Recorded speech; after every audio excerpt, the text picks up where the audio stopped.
Section 1. The town that should not exist. Picture this. You are 12 years old. It is the first real day of summer, that specific kind of morning where the air still has a little cool left in it from the night before. And you step off a bus in the middle of nowhere, Oregon. The trees are enormous, towering, dark, impossibly dense. There is a smell in the air that you cannot quite name. Pine resin? Damp earth? Something faintly electric, like the atmosphere just before a lightning storm. And somewhere in this sleepy, backwater, mist-soaked town, something is deeply, fundamentally wrong. Welcome to Gravity Falls, Oregon. Population, a mystery. Strangeness, off the charts.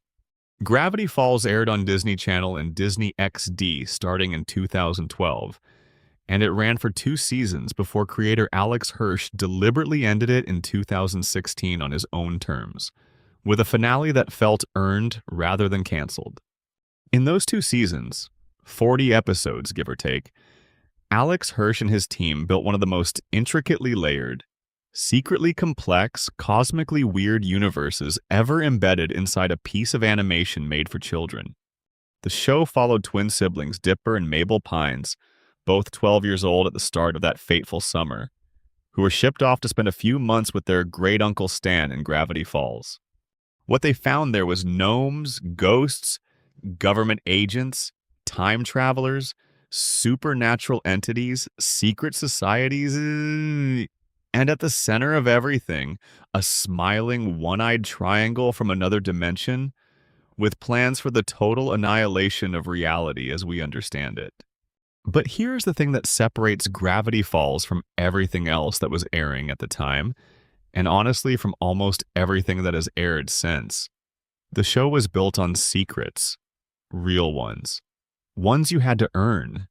Every single episode contained hidden codes in the end credits, encoded using techniques that ranged from simple Caesar ciphers in the early episodes to complex Visionaire ciphers in Season 2 that required keywords hidden inside the episode itself to decode.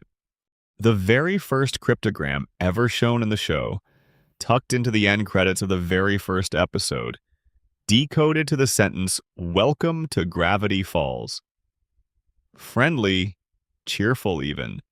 Then a few episodes later, viewers learned to decode the quick flash of symbols in the theme song. And what it spelled out was something far less reassuring. Stan is not what he seems. That was Season 1, Episode 1. The show was not just telling you a story. It was inviting you to dig. Every frame was a puzzle. Every background contained a detail that meant something. Every character was carrying a secret they were not ready to show you yet. And even now, years after the finale aired, even with all the supplementary material, the physical journal releases, the graphic novel, the book of Bill published in 2023, even with all of that, there are questions that remain open. Threads that were never quite tied off. Shadows at the edges of the frame that the camera never quite moved toward. That is what this video is about. 160 of those threads. 160 places where the show gestures towards something and then moves on, leaving you sitting in the dark with a slowly growing sense that you have not quite understood everything yet. Get comfortable. This is going to take a while. Let us start at the beginning. Not with Dipper finding the journal in the woods, not with Stan in his secret basement, not even with the pilot episode that predated the show's official premiere. Let us start with something even more fundamental. The question of why Gravity Falls is the way it is at all. Mystery number 1. Why is Gravity Falls so weird? This is the foundational question. The deepest one. The one the show asks in its very premise and never fully, definitively answers. Gravity Falls, Oregon is a small logging town in the Pacific Northwest. Described as sleepy, population that appears to hover somewhere around a few hundred people. And yet it is the single most concentrated location of supernatural activity on the planet. Gnomes live in the woods and conspire to find a queen. A ghost haunts the old convenience store. A lake monster patrols the reservoir. A shapeshifter was frozen in a research lab beneath the forest. A secret bunker holds a living, flesh-eating plant. Ancient ruins are scattered in the hills. Dinosaurs wander the old golf course. Why here? Why this particular small town in Oregon? Ford Pines, who spent years studying the phenomenon, came to believe that Gravity Falls sits on a kind of nexus, a point where a dimension of pure supernatural energy is bleeding into our physical world. He described it as weirdness leaking through from another plane of existence, and that leakage is so powerful and so persistent in this location specifically that over time it has saturated the ground, the water, the air, the very molecular structure of the town itself. Things that should not exist do. Things that should not be alive are. But that explanation, as satisfying as it sounds, opens about 15 more questions for everyone it closes. Why is this location the nexus? What is it about this particular spot in the world that caused the dimensional membrane to thin here? Is it geological? Is it ancient? Did something happen here long before any recorded history? Something so significant that it permanently altered the local physics? And if the answer to that last question is yes, what was it? The show gestures at an answer. Ford found what he called a weirdness magnet, a natural force of attraction so powerful that it keeps supernatural phenomena tethered to the valley. So powerful, in fact, that when Bill Cipher himself gained a physical form during Weirdmageddon, he could not leave. All that power, all that reality-warping cosmic malevolence, and he was stopped cold at the edge of Gravity Falls by something he could not override, something he could not understand, something that predated him. Something presumably that was already here when he first started paying attention to this place. The show never tells us what that something is. Mystery number 2. The floating cliffs. Near the town, there are rock formations that float. Actual stone formations that defy gravity, hanging in the air with no visible means of support. Ford documented them in his journals. He noted that his compass went haywire whenever he approached them. Magnetic interference so severe, it made navigation impossible. He noted that the answer, whatever it was, might be underground. And then he moved on. That is all we get. A compass that spins. A notation that the answer might be buried. And the image of these impossible rocks drifting in the Oregon sky like they have always been there and always will be. Mystery number 3. The UFO beneath the town. Season 2 gives us something extraordinary. Ford tells Dipper that a UFO crashed somewhere in or near Gravity Falls, and that the extraterrestrial vessel is still there, buried beneath the surface, presumably intact, absolutely enormous. He takes Dipper inside to retrieve an alien adhesive needed to seal the dimensional rift. They walk through corridors of advanced alien technology, past systems that are still partially functional, through the remains of a craft that has been sitting under an Oregon town for what is clearly a very long time. Then they leave. They get the adhesive. The plot moves on. And nobody ever goes back. Nobody asks what else is on that ship. Nobody asks how long it has been there, who was flying it, where it was going, or why it came down in Gravity Falls specifically. Nobody asks whether the alien technology still aboard that vessel might have anything to do with the town's supernatural density. Nobody asks whether whoever was on that ship might have left something behind other than a buried spacecraft. This is one of the most genuinely staggering pieces of unexplained lore in the entire show. An alien spaceship buried under the town, and the show uses it as a prop to retrieve one specific item and then never mentions it again. Mystery number 4. The native peoples of Gravity Falls.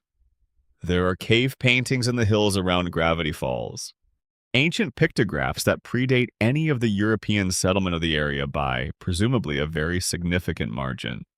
Some of these paintings depict the Bill Cipher zodiac, the 10-symbol wheel that Ford would later discover and describe as a prophecy passed down from the native residents of the town, which means that long before Ford arrived, long before Stan opened the Mystery Shack, long before the Northwest family ran their fraudulent founding myth, people were living in this valley.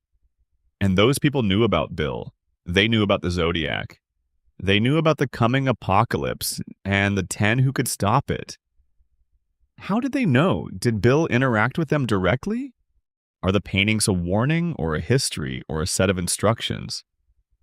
And what happened to those people? The show presents the painted history and never follows up on the civilization that created it. Mystery number 5. Why does Gravity Falls have so many supernatural species?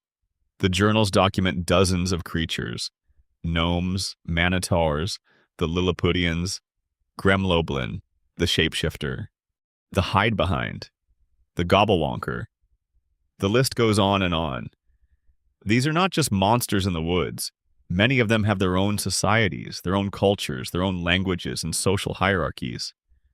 The gnomes have a queen-focused monarchy and the ability to merge into one gigantic body. The Lilliputians have competing factions in their tiny golf course civilization. Even the carpet-eating creatures Grunkelstan discovers in the Mystery Shack walls seem to operate with some basic social structure. Where did they come from? Did they evolve here in this weirdness-saturated valley? Did they arrive through dimensional leakage over the centuries? Did they exist before the valley became strange, and the strangeness simply revealed them? The show presents a world teeming with non-human life and leaves the origin of that life almost entirely unaddressed. Before we go any deeper, I want to pause here and say something. If you are watching this right now, wherever you are, whatever time it is, whatever you have going on, drop a comment and tell me where you're watching from and what time it is there. Seriously, I genuinely love knowing where this is reaching. Hit that subscribe button too while you are here. It costs you nothing and it means everything to me. Now, back to the forest. Mystery number 6, the number 618. One of the most persistent background details in all of Gravity Falls is the number 618. It shows up constantly, on postage stamps, on the back of trucks, on building addresses, on scoreboard numbers, on the TV in McGucket's memories. 618 is Alex Hirsch's birthday, June 18th. And while the show uses it as a creator signature, a loving, recurring joke, it has always been tucked into backgrounds so consistently and so deliberately that portions of the fan community have spent years trying to assign it cosmic significance. Is it just a birthday? Or is it an address? A code? A frequency? A date? Officially, it is just his birthday, but the show treats it with such consistent reverence that it has taken on a life of its own in the community. Mystery number 7, the figure in the opening theme. The opening theme song is a masterwork of foreshadowing on its own. It flashes through Polaroids of the summer's adventures, including creatures and villains that the audience has not met yet. It shows the zodiac wheel. It has the quick hidden whisper that gives you the cipher key for that episode's end credits code. And if you look, really look, frame by frame, in the very first seconds of the opening as the camera pans through the pine forest, there's a figure standing among the trees. It is humanoid. It is distant. It is indistinct. It could be Bigfoot. It could be something else entirely. It is there for a fraction of a second, and then the camera moves and it is gone. The show never addresses it. Mystery number 8, the government and the Department of Secrets. In Irrational Treasure, Dipper and Mabel accidentally discover a vault of classified American government documents. The contents of those documents are presented as jokes. Ben Franklin was secretly a woman. Abraham Lincoln's hat was concealing a hand. Thomas Jefferson was actually two children in a coat. But buried in the document dump is something considerably less funny. A note in an official government file referencing an enormous, evil, time-devouring baby from another dimension, frozen in an Antarctic glacier. The show tells us in that same file that glaciers never melt, so we should be fine.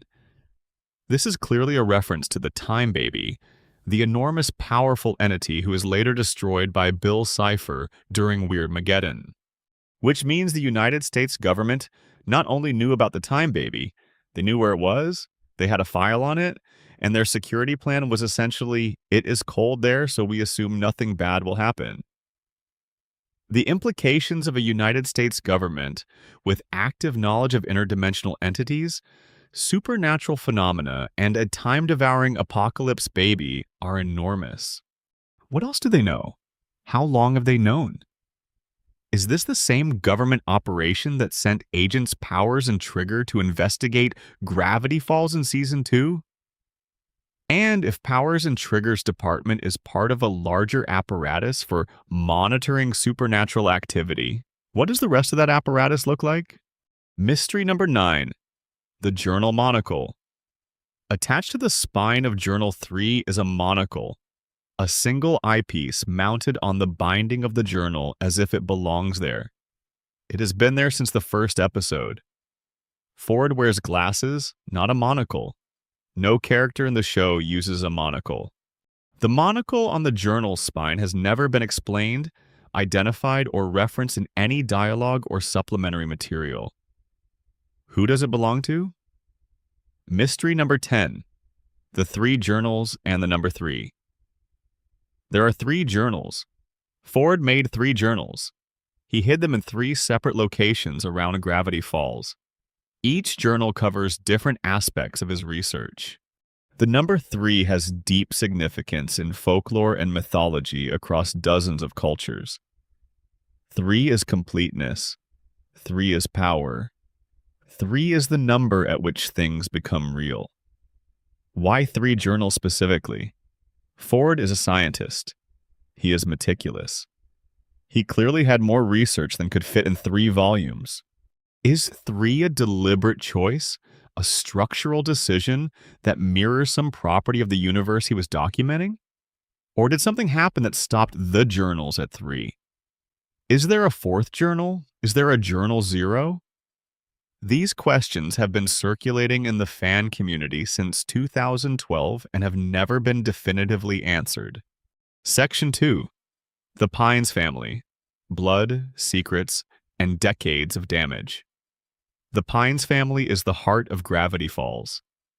Stan and Ford, identical twins from Glass Shard Beach, New Jersey, are the gravitational center around which every other element in the show orbits. And their story, their long, painful, complicated, ultimately redemptive story, is the emotional backbone of everything. But their story is also riddled with gaps, unexplained details, and implications that the show acknowledges without fully exploring. Let us walk through those gaps carefully. Mystery number 11. Stan and Ford's childhood. We know the broad strokes. Stan and Ford grew up in Glass Shard Beach, New Jersey.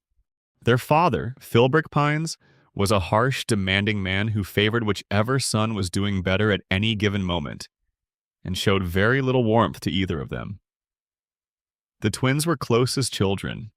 Ford had 6 fingers on each hand, which made him the target of relentless bullying. Stan, physically tougher and more streetwise, defended his brother. They built a boat together as boys, the Stano War, with plans to sail it around the world as a team. That boat represented their shared dream, their bond, the future they intended to build side by side. But how much of their childhood in Glass Shard Beach was normal? Ford was being bullied for polydactyly, having extra fingers, and this would eventually inspire his entire academic career, his pursuit of anomalies, his obsession with things that did not fit. How early did he start noticing things that other people could not see? And Stan, who the show eventually reveals has been protecting his brother his entire life, Who built the Mystery Shack scam to fund a machine that would bring Ford home? How much of Stan's entire adult identity was shaped by the dynamic he developed with Ford as children? The show gives us flashes of their childhood in A Tale of Two Stans, but only flashes. Mystery number 12. The Science Fair and the Broken Dream. The pivotal moment in the Stan and Ford origin story is the science fair. Ford built something for a science fair. We are told it impressed a university scout. Stan, accidentally or otherwise, bumped something and broke it. Ford's project was ruined. Ford lost the scholarship. Ford blamed Stan. Philbrick, furious at what Stan had cost his brilliant son, kicked Stan out of the family home at 17 with almost nothing. Was it really an accident? The show presents it as an accident. Stan clearly believes it was an accident. Ford came to believe for a long time that Stan sabotaged him deliberately out of jealousy, a belief that festered for 30 years and poisoned everything that came after. The show eventually implies Ford was wrong, that it was genuinely accidental. But it also never gives us the moment from an angle that proves it beyond doubt. The ambiguity there is probably intentional. It mirrors the fundamental tragedy of the twins' relationship. 30 years of misunderstanding, of each brother carrying a wound that was built on something neither of them ever fully examined. Mystery number 13. The 10 years Stan spent drifting. After Philbrick kicked Stan out, he spent roughly a decade doing various scams, small cons, and odd jobs across what appears to be much of the American South and East Coast. We know almost nothing about this period of his life except scattered references and the visible wear it put on him. He was running from his family, from his failure, from the shame of what happened. And somewhere in those years, he became very good at lying, very good at surviving, and very good at pretending to be fine. What did Stan do in those 10 years? The show tells us almost nothing. There are references to dealing seafood from the trunk of a car, to various legal troubles, to moving constantly. But 10 years is a long time, and Stan Pines is a complicated man. What happened to him during that decade that made him the person who would spend 30 more years operating a con alone in the middle of nowhere, Oregon, secretly building his dead brother a portal home? Mystery number 14, how Stan found the lab. At some point after Ford disappeared through the portal, Stan found his way to Gravity Falls. He found the Mystery Shack, which Ford had apparently been using as a cover. He found the secret lab below it. He found Ford's portal. And he made the decision, the enormous, completely irrational, decades-long decision to try to bring Ford back. How did he know where to go? Had Ford left instructions? Had Ford, before the disaster, told Stan somehow that he was in Gravity Falls? Or did Stan track it down himself, piecing together his brother's trail from academic records, from university gossip, from whatever other crumbs Ford might have left behind? The show does not tell us. A Tale of Two Stans covers the broad strokes of their history, but skips over the mechanics of exactly how Stan ended up in the right place. Mystery number 15. What did Ford see on the other side? Ford spent 30 years in other dimensions. 30 years. He visited other worlds, encountered other entities, survived environments that should have killed him, and came back with his sanity mostly intact and a coat covered in various evidence of his travels. We get essentially nothing about what those 30 years contained. He makes passing references to encounters. He hints at things he saw. The show uses his return as a plot device. He comes back with knowledge that helps fight Bill, but the actual content of 30 years of interdimensional travel is left almost entirely to our imagination. What did Ford see? What did he learn? What happened to him out there that shaped who he came back as? And did he encounter anything during those decades that is still out there, still aware of him, still potentially relevant to the fate of Gravity Falls? Mystery number 16, Shermie Pines and the Third Twin Theory. In A Tale of Two Stans, we learn that Stan and Ford have a younger brother named Shermie, or possibly Sherman, who is the grandfather of Dipper and Mabel. He is mentioned only briefly, a detail slipped in almost as an afterthought, and then the episode moves on.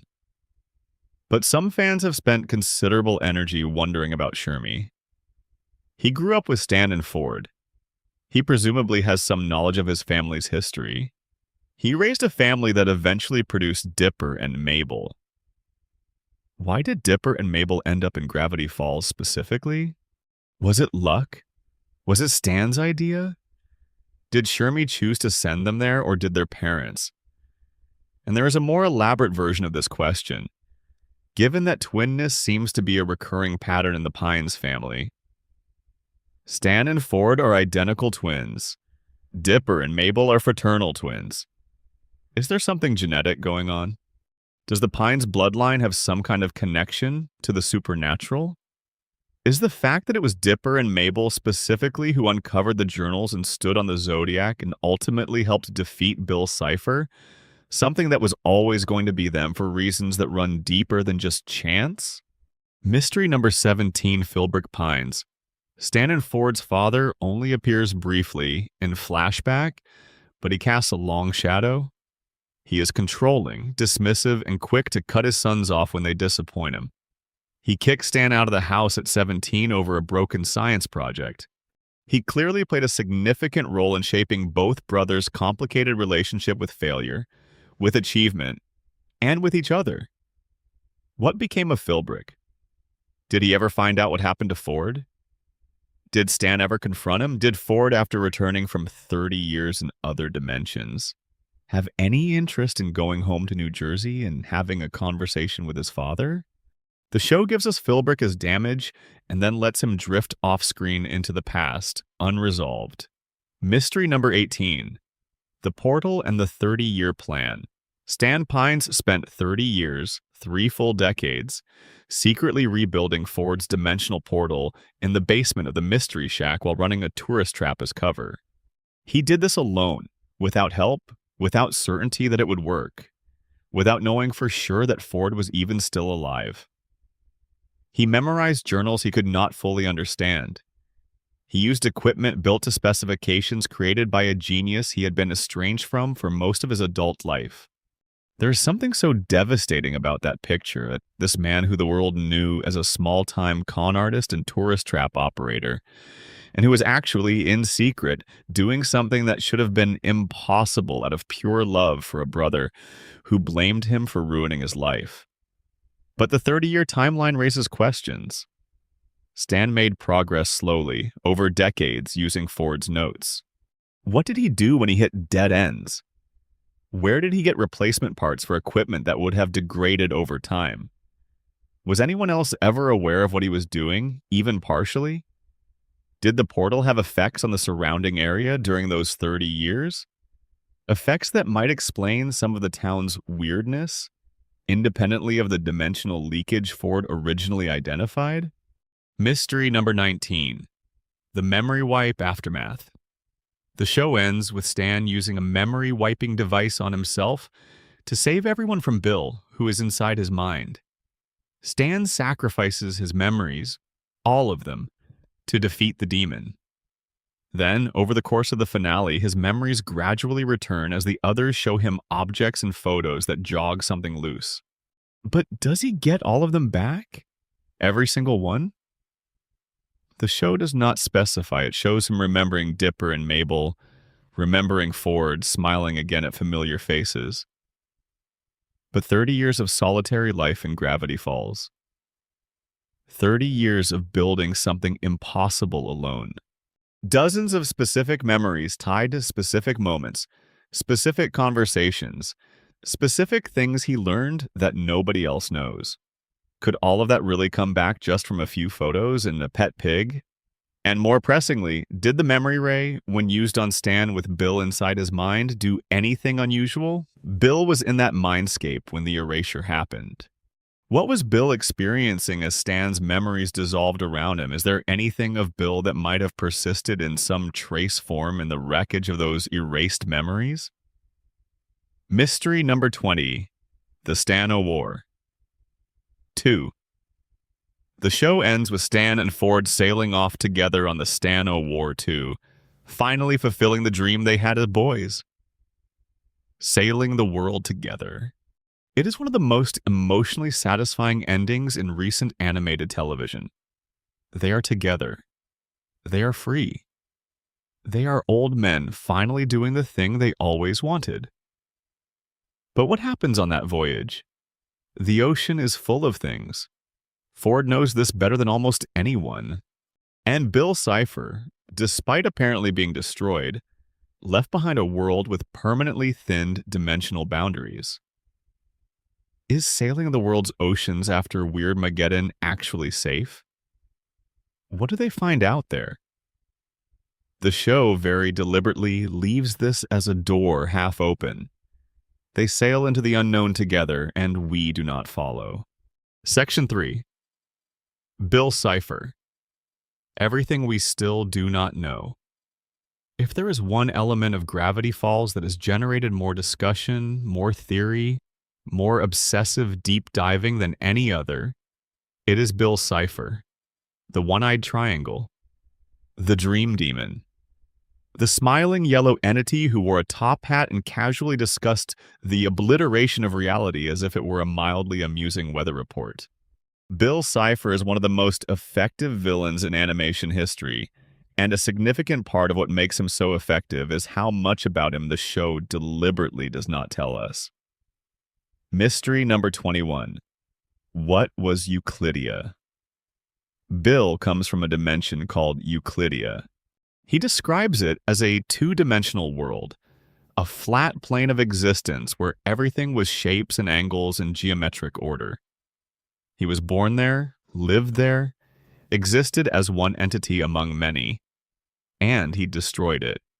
According to what can be pieced together from the show and supplementary material, Bill was unique among his kind because of his single eye, a mutation that allowed him to perceive the third dimension, to see depth where his fellow Euclideans saw only flatness. This made him an outcast. This drove him toward obsession. He wanted to show his people the third dimension, to share what he could see. He did.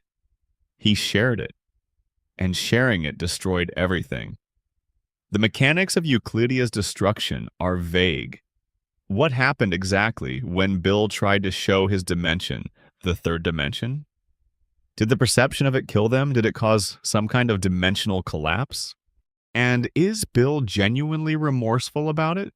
Does he experience something like guilt? Or has he constructed a narrative of liberation around an act of mass destruction in order to keep functioning? He told Ford he liberated Euclidia. But Bill is not a reliable narrator about anything. Mystery number 22. How old is Bill, really? The supplementary material describes Bill as trillions of years old. The show itself does not put a specific number on it, but treats him as essentially ancient beyond comprehension.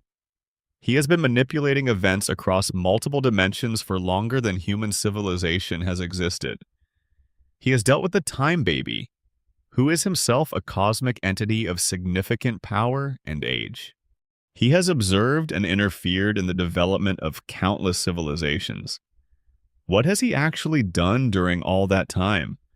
The show gives us the Gravity Falls arc, 30-odd years of manipulation culminating in Weirdmageddon. It gives us his destruction of Euclidia. It gives us hints of other interactions in other places. But trillions of years is an incomprehensible span. What else has Bill Cipher done? What else has he destroyed or manipulated or consumed? Mystery number 23. The Nightmare Realm. After destroying Euclidia, Bill conquered the Nightmare Realm, a dimension of pure chaos where physical laws do not apply, where reality is fluid, where things exist in forms that human perception cannot easily process. He has been ruling this chaotic dimension for an enormous stretch of time. And the show tells us that even the nightmare realm is decaying, that the edge of reality is slowly approaching it, consuming it from the outside inward. What is the edge of reality? What is consuming the nightmare realm? Is the nightmare realm's decay related to what Bill wants in the third dimension? Is he fleeing something, not just seeking chaos? Is Weirdmageddon partially motivated by the need to find somewhere else to exist before the nightmare realm ceases to exist entirely? Mystery number 24. Bill's Eye. Bill's single eye is, in some unexplained way, his most vulnerable point. When Stan punches it in the finale, the pain it causes is described as the only pain Bill has ever felt that he has not found funny. It is physical. It is real. It apparently takes a very long time to regenerate from eye damage. Why? What is special about the eye? The eye is the mutation that allowed him to perceive the third dimension. Is the eye somehow directly connected to his capacity to interact with physical reality? Is the eye the mechanism by which he does everything he does? And therefore, vulnerability to the eye is vulnerability to the core of what makes him what he is. The show suggests this without confirming it. Mystery number 25. Bill's true form. Bill appears as a triangle, always. He has appeared in other forms, inside people's minds, as a physical giant during Weirdmageddon. But his resting state, his natural appearance, is a yellow triangle with a single eye. This is not a disguise. This is genuinely what he looks like. But the triangle is a two-dimensional shape, and Bill left a two-dimensional world. Is his triangular appearance a literal remnant of his Euclidean nature? Is he, in some fundamental sense, still a creature of two dimensions who is projecting himself into the third dimension as best he can? Is the eye the part of him that actually perceives and interacts with the three-dimensional world, and the triangle is just the shape of the dimensional residue he leaves? Mystery number 26.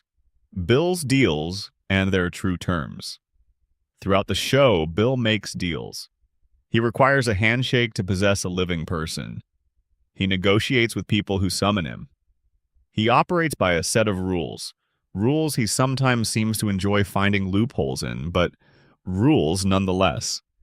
The question is, what are those rules? Where do they come from? Who or what enforces them?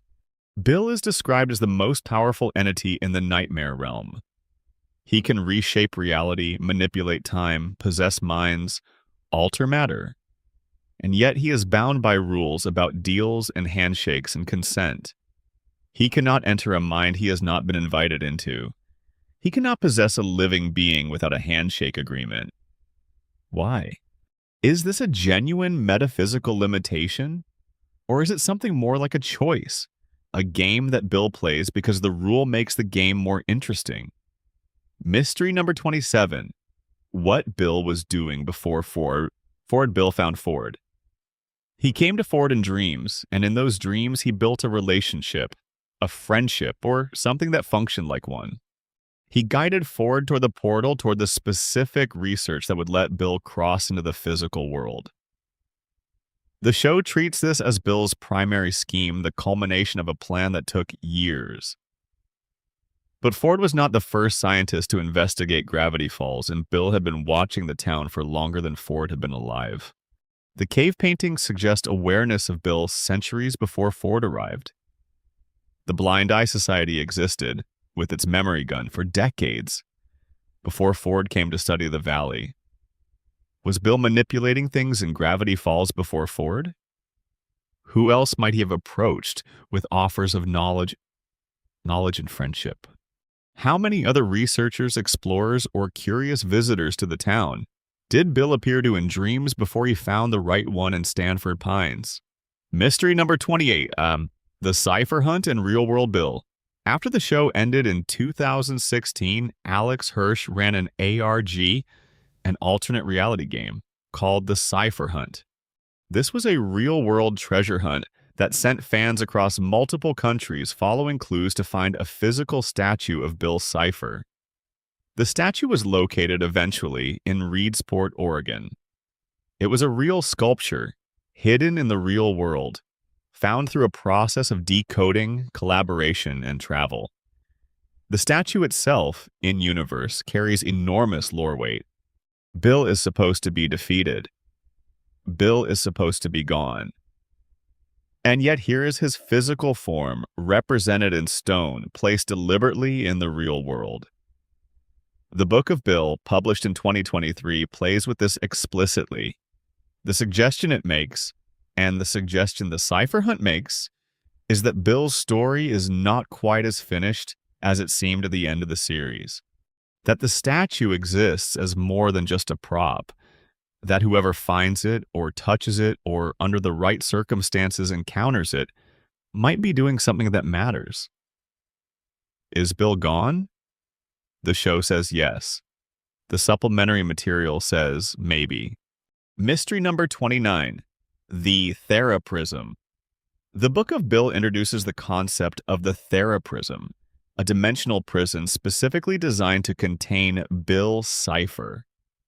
The book exists in a space that seems to be narrated by or through Bill, suggesting that some version of him persists, trapped, somewhere that is not quite the physical world, but also not the nightmare realm. If Bill is in the Theraprism, if some version of him survived the memory wipe in Stan's mind and is now imprisoned rather than destroyed, then the story of Gravity Falls is not over. The door is open.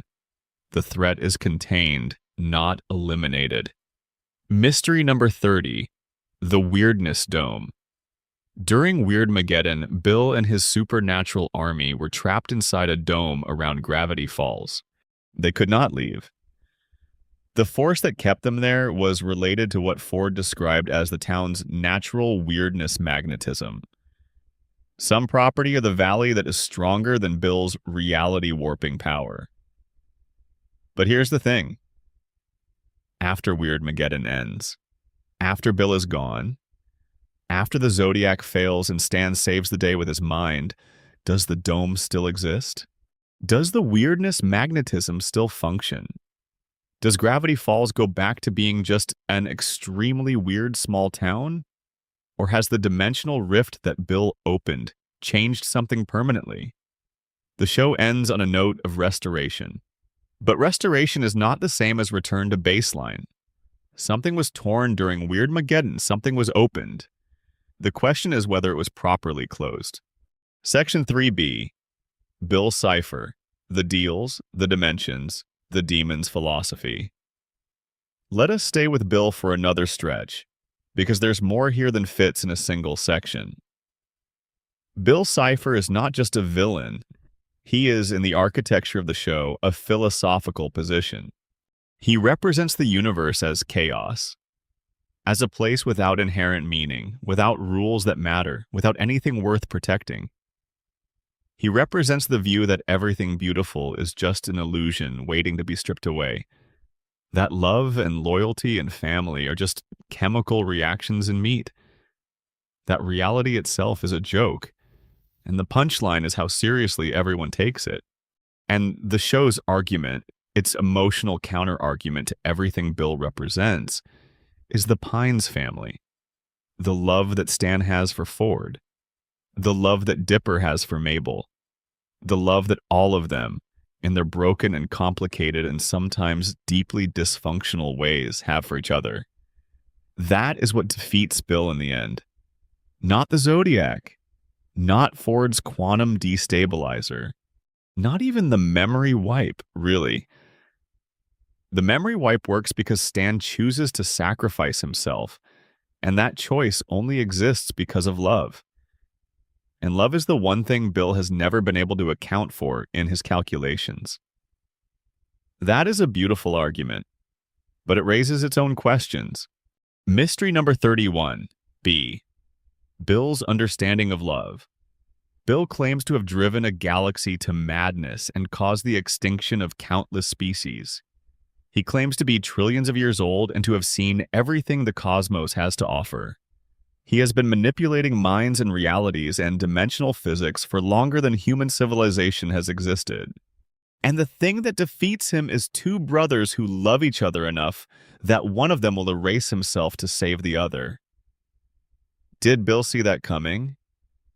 He clearly believed, right up until the moment it happened, that he was going to win. He had Stan in his hands. He was taunting him. He was dissolving his memories to find the equation he needed. He seemed completely confident. Was he genuinely incapable of understanding what Stan was going to do? Does Bill's fundamental nature, his identity as a chaos entity, as a being defined by disorder and destruction, make it impossible for him to predict or comprehend acts of genuine self-sacrifice? Is his greatest weakness not his eye, not the memory gun, not the unicorn hair, but simply that he has never understood why anyone would choose to lose for someone else? The show implies this, but does not state it. And the implication is haunting. A being of almost unlimited power, undone not by cleverness or greater power, but by a concept he cannot process. Mystery number 32. B. The other dimensions. Bill has visited. Bill speaks casually of other dimensions he has visited, other civilizations he has interacted with, other realities he has shaped. He mentions Euclidia, his home which he destroyed. He mentions the nightmare realm, his domain which he conquered. He mentions our dimension, the third dimension, which he wanted to open to his chaos. But those are not the only places he has been. He tells Ford in one of their dream conversations that he has visited an infinite number of worlds. He describes realities that no human mind can conceive. He has seen things, done things, been places that are entirely outside the scope of anything the show depicts. What did he do in those other places? Does his reputation precede him across dimensions? Are there other civilizations that have their own records of Bill, their own cave paintings, their own warning systems, their own zodiac equivalent prophecies carved into their own stone? Has he fought this fight before in other places with other outcomes? And if he, what did he learn from the times he lost? Mystery number 33. B. The Henchmaniacs Bill's supernatural companions. The Henchmaniacs arrive with him during Weirdmageddon. 8-Ball, Pyronica, Teeth, Keyhole, Pacifier, Hectagon, Amorphous Shape, and Cryptos. Each one is a distinct visual design, a distinct personality, a distinct type of supernatural entity. They are introduced as Bill's friends, his party guests, the companions he brings along for the apocalypse. But who are they? Where do they come from? Are they also from the nightmare realm or from other dimensions? Are they beings that Bill collected across his trillions of years? Allies he made in other broken places? Other entities who found his vision of eternal chaos appealing? Or simply chose to follow him because it was safer to be near him than away from him? The Henchmaniacs are visually memorable and functionally interesting, and the show uses them as obstacles for the Shacktron fight. And then they are defeated, and the show never revisits them. What happens to them after Weirdmageddon ends? Do they return to the nightmare realm? Are they destroyed along with Bill? Are they still out there somewhere in some dimension, waiting? Mystery number 34. B. The relationship between Bill and the Time Baby. The Time Baby and Bill Cipher exist in the same fictional cosmos, and they are clearly aware of each other. Bill treats the Time Baby as a rival, someone roughly in his power tier, an entity worth acknowledging. The Time Baby, for his part, has issued various proclamations about Bill and his activities over the centuries. Their history is hinted at, but never explored. Has Bill ever tried to deal with the Time Baby? Have they had direct confrontations before the events of the show? Is the Time Baby's power, control over time itself, actually a check on Bill that prevented him from causing Weirdmageddon sooner? And if the Time Baby's organization was destroyed during Weirdmageddon, with the Time Baby himself apparently killed, what is the long-term temporal consequence of removing the universe's primary time enforcement entity? Mystery number 35. B. What Bill knows about the future. Bill is not just a dream demon. He is, in some capacity, precognitive. He sees things before they happen. He knew things were going to unfold in specific ways. He anticipated the Zodiac attempt. He knew who the 10 symbols on the wheel were before the show's characters fully worked it out. He tracked the twins' moves with a precision that suggested more than just surveillance. How much of the future did Bill see? Did he see his own defeat? Is it possible that Bill, who played everything as a game, who treated reality as entertainment, accepted his own eventual loss as simply one more interesting outcome? Or was he genuinely blindsided, genuinely unable to predict that Stan would give up his memories? Section 4. The Mystery Shack and Everything Hidden Below. The Mystery Shack is the most important building in Gravity Falls. It is Stan's home, his business, his life's work, and his cover. It sits on top of a secret. It has rooms that appear in one episode and are never referenced again. It has doors that lead to places that do not quite make sense. It is, in its own way, as much a mystery as anything that lurks in the forest outside. Mystery number 31. The Vending Machine. The very first episode of the show ends with Stan walking through a vending machine into a secret passage leading to a hidden room. This is the moment that confirms something is going on here. Stan is not what he seems. There's a basement. There is a machine. There is a plan. The vending machine is ordinary looking. It has been sitting there for years, presumably, before the twins arrive. Presumably, the employees of the Mystery Shack, Wendy, Suze, have walked past it hundreds of times without knowing what it conceals. The tourists walk past it. The cryptogram during this episode, decoded, says he's still in the vents. Who is in the vents? That particular cryptogram was almost certainly a joke, a reference to a background detail, probably the shapeshifter or something similar. But it is one of those moments where the joke and the genuine mystery occupy exactly the same space, and you cannot always tell them apart. Mystery number 32. The Hidden Rooms of the Mystery Shack. Over the course of 2 seasons, the Mystery Shack reveals itself to be considerably larger and more complex than it initially appears. There are hidden passages, unexpected rooms, areas that the show visits once and then forgets. In the Season 1 episode Headhunters, there's a secret wax figure storage room. The basement portal lab is enormous, far larger than should be physically possible, given the footprint of the building above it. How large is the Mystery Shack, actually? Does it extend into the ground in ways that a normal building should not? Does it have areas that nobody has discovered? And who built it to be this way? Was it Ford who designed the building's strange architecture, or did Stan make modifications over 30 years of living and working in it? Mystery number 33. The deed and Stan's true ownership. Stan has the deed to the Mystery Shack, but the history of how he acquired it is not entirely clear. Ford apparently had the property before he disappeared. Stan moved in and took over. But did Stan have any legal claim to the property? Any paper trail that justified him calling it his? Or was he simply squatting in his missing brother's house, running a tourist trap to fund the portal, hoping no one looked too closely at the title? The deed is important enough to be the focus of the season, one finale's conflict with Gideon.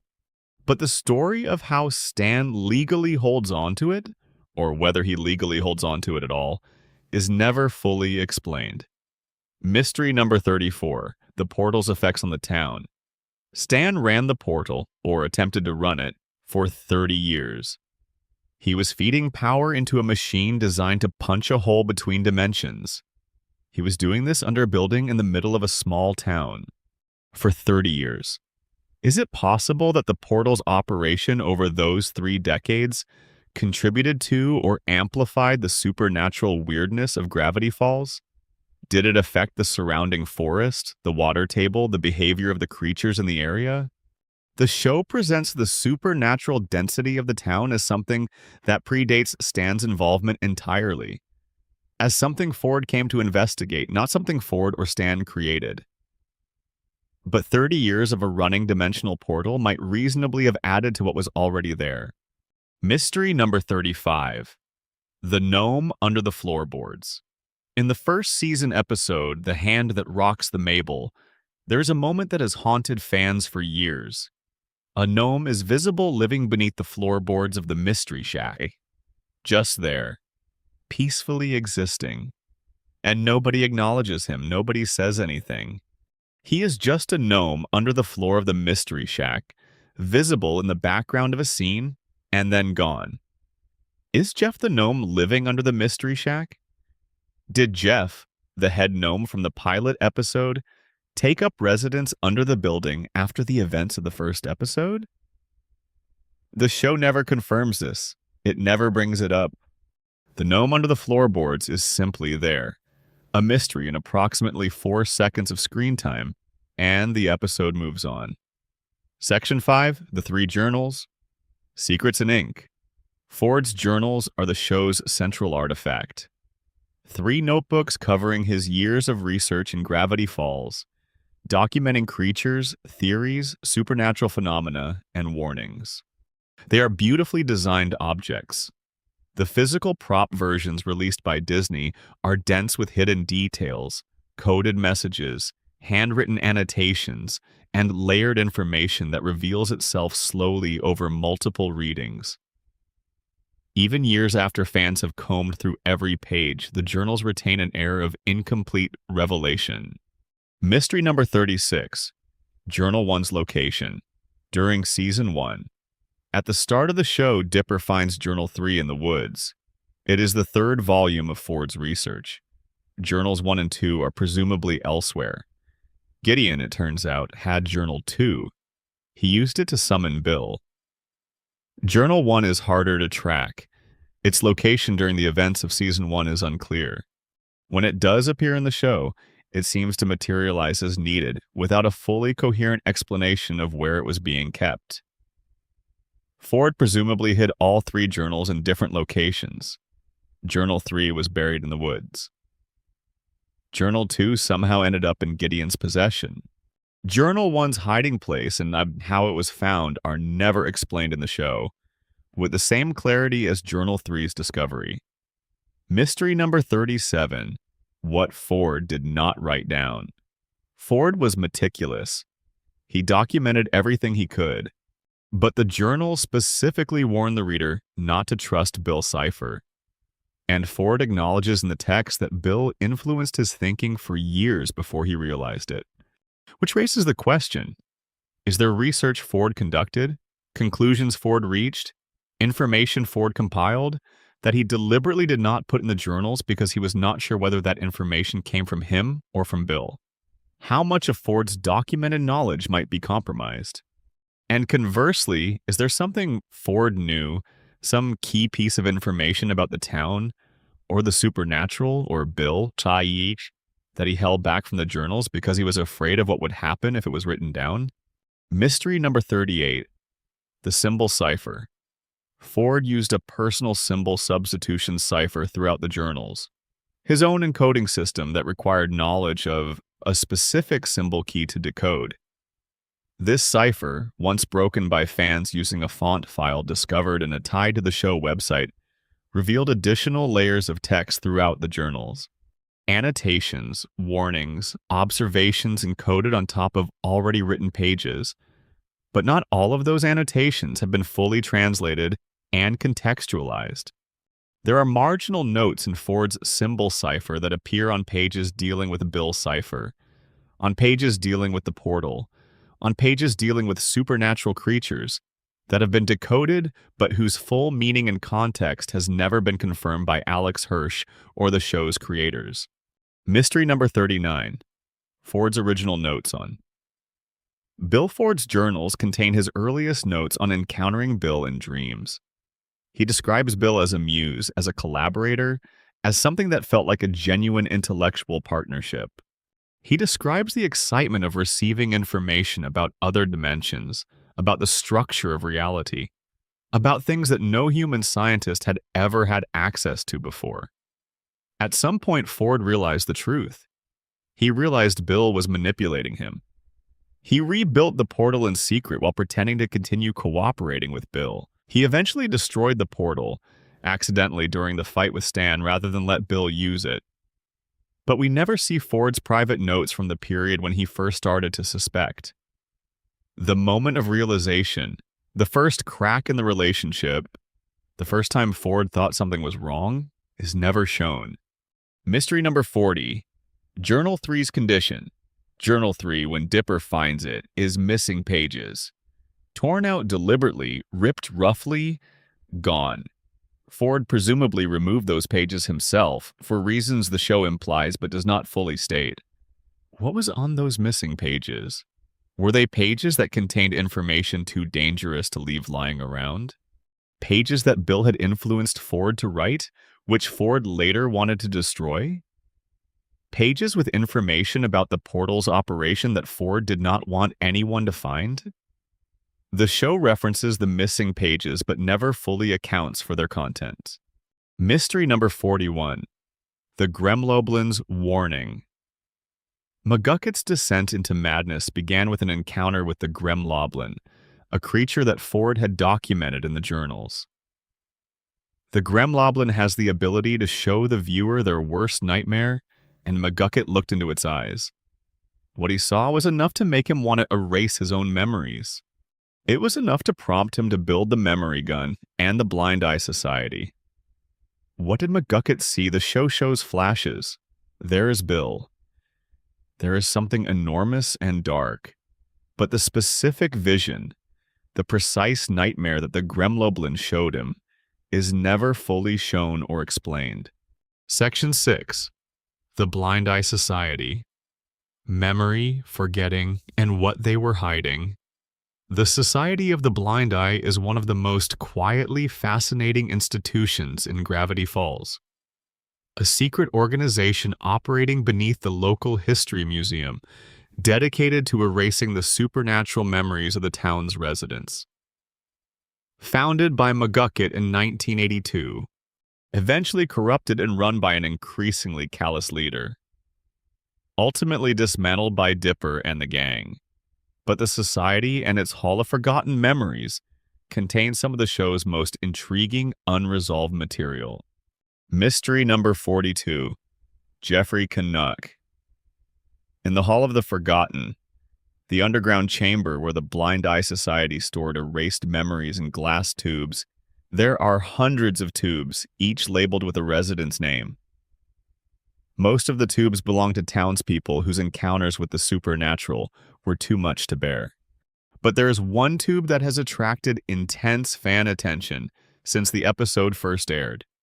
The tube is labeled Jeffrey Canuck. It is stored in a place of apparent significance, right next to McGucket's own memories, right next to Preston Northwest's.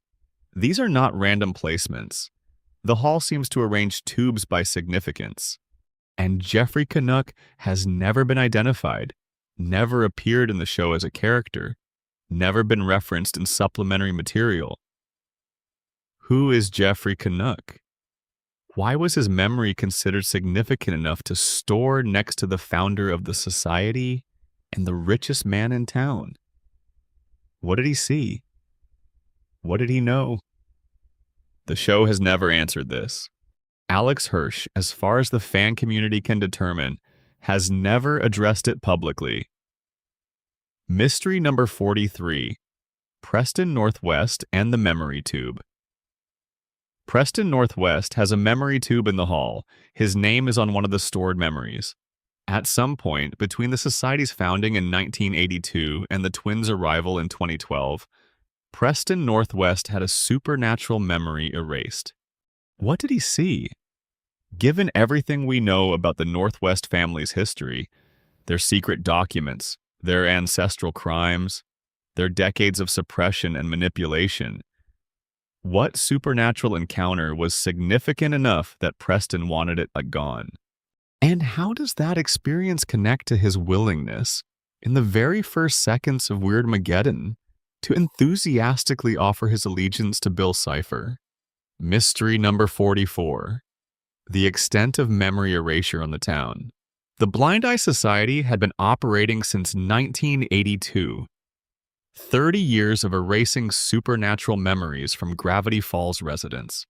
The show implies this was happening regularly and continuously. Lazy Susan was their most recent victim, but the Hall of the Forgotten contained memories going back decades. What is the cumulative effect of 30 years of widespread memory erasure on a small town? Are there townspeople who have been erased so many times that their personalities have been subtly altered? That they are missing formative experiences they cannot account for? Did the society erase more than just supernatural memories? The episode implies the members also use the gun on themselves to eliminate unpleasant memories beyond supernatural encounters. McGucket used it on himself so many times, he lost 30 years and his entire sense of self. What did more moderate use do to the ordinary members of the society? Mystery number 45. The memory gun's other effects. The memory gun does not just erase, it stores.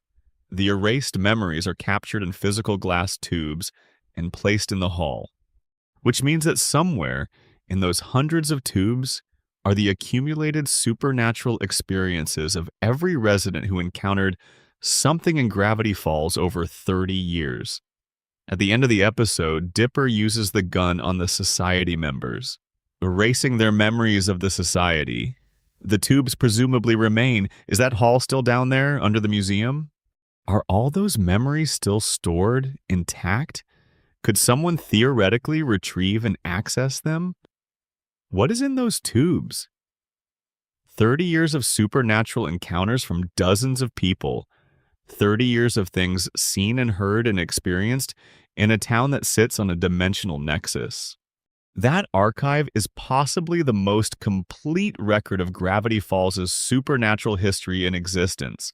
And at the end of the episode, it just sits there. Section 7. Creatures of the Valley. What we still do not know. Ford documented dozens of creatures in his journals. The show introduced many of them as plot elements, some briefly, some extensively. But the creature lore of Gravity Falls has enormous unexplored depth. Mystery number 46. The shapeshifter's true nature. Ford captured a shapeshifter and froze it in a cryogenic tube in his underground bunker. The shapeshifter can transform into anything it has observed. And into the bunker, it thaws and Dipper encounters it. The creature is genuinely frightening.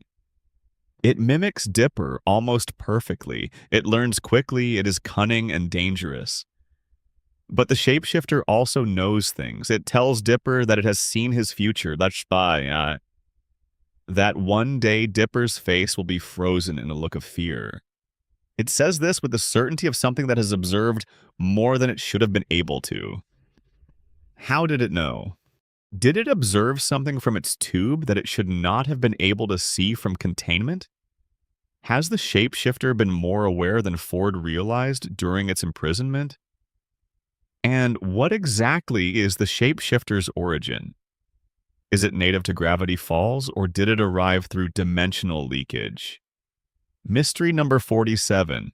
The Gobblewonker. Real or mechanical? In The Legend of the Gobblewonker, the lake monster of Scuttlebutt Island turns out to be a mechanical robot built by Old Man McGucket in a moment of desperate loneliness, designed to attract attention and company. This is played as both funny and genuinely sad, but Journal 3 has an entry on the Gobblewonker that predates McGucket's invention. Ford documented a creature in that lake before McGucket built his robot. Was there an original Gobblewonker, a real lake creature that Ford encountered and recorded, and whose legend McGucket then piggybacked on for his own purposes? Or was Ford's entry based on local legend rather than an actual encounter? Mystery number 48, the Time Baby's death. The Time Baby is an enormous, powerful, interdimensional entity who controls time and whose scream can apparently affect temporal reality. In Weirdmageddon, Bill destroys the Time Baby almost casually, blasts him into crystalline fragments. And then Bill himself seems surprised by this, as if he did not quite expect it to work. But the Time Baby controls time. How permanent is the death of something that controls time? Can an entity whose entire nature is temporal actually die in the conventional sense? The show's supplementary documents mention an Antarctic glacier and an enormous, evil, time-devouring baby as a known threat. After Bill was defeated and the dimensional rifts were sealed, what happened to the Time Baby? Is there a scenario in which something that controls time simply reassembles itself backward along its own timeline? Mystery number 49, the Summerween Trickster. Summerween is Gravity Falls Summer Halloween, a tradition the town created because they love Halloween so much they wanted it twice. The Summerween Trickster is a creature made of rejected candy that exists to take trick-or-treaters who fail to show proper Summerween spirit. It is terrifying. It eats children if they do not complete their candy quota.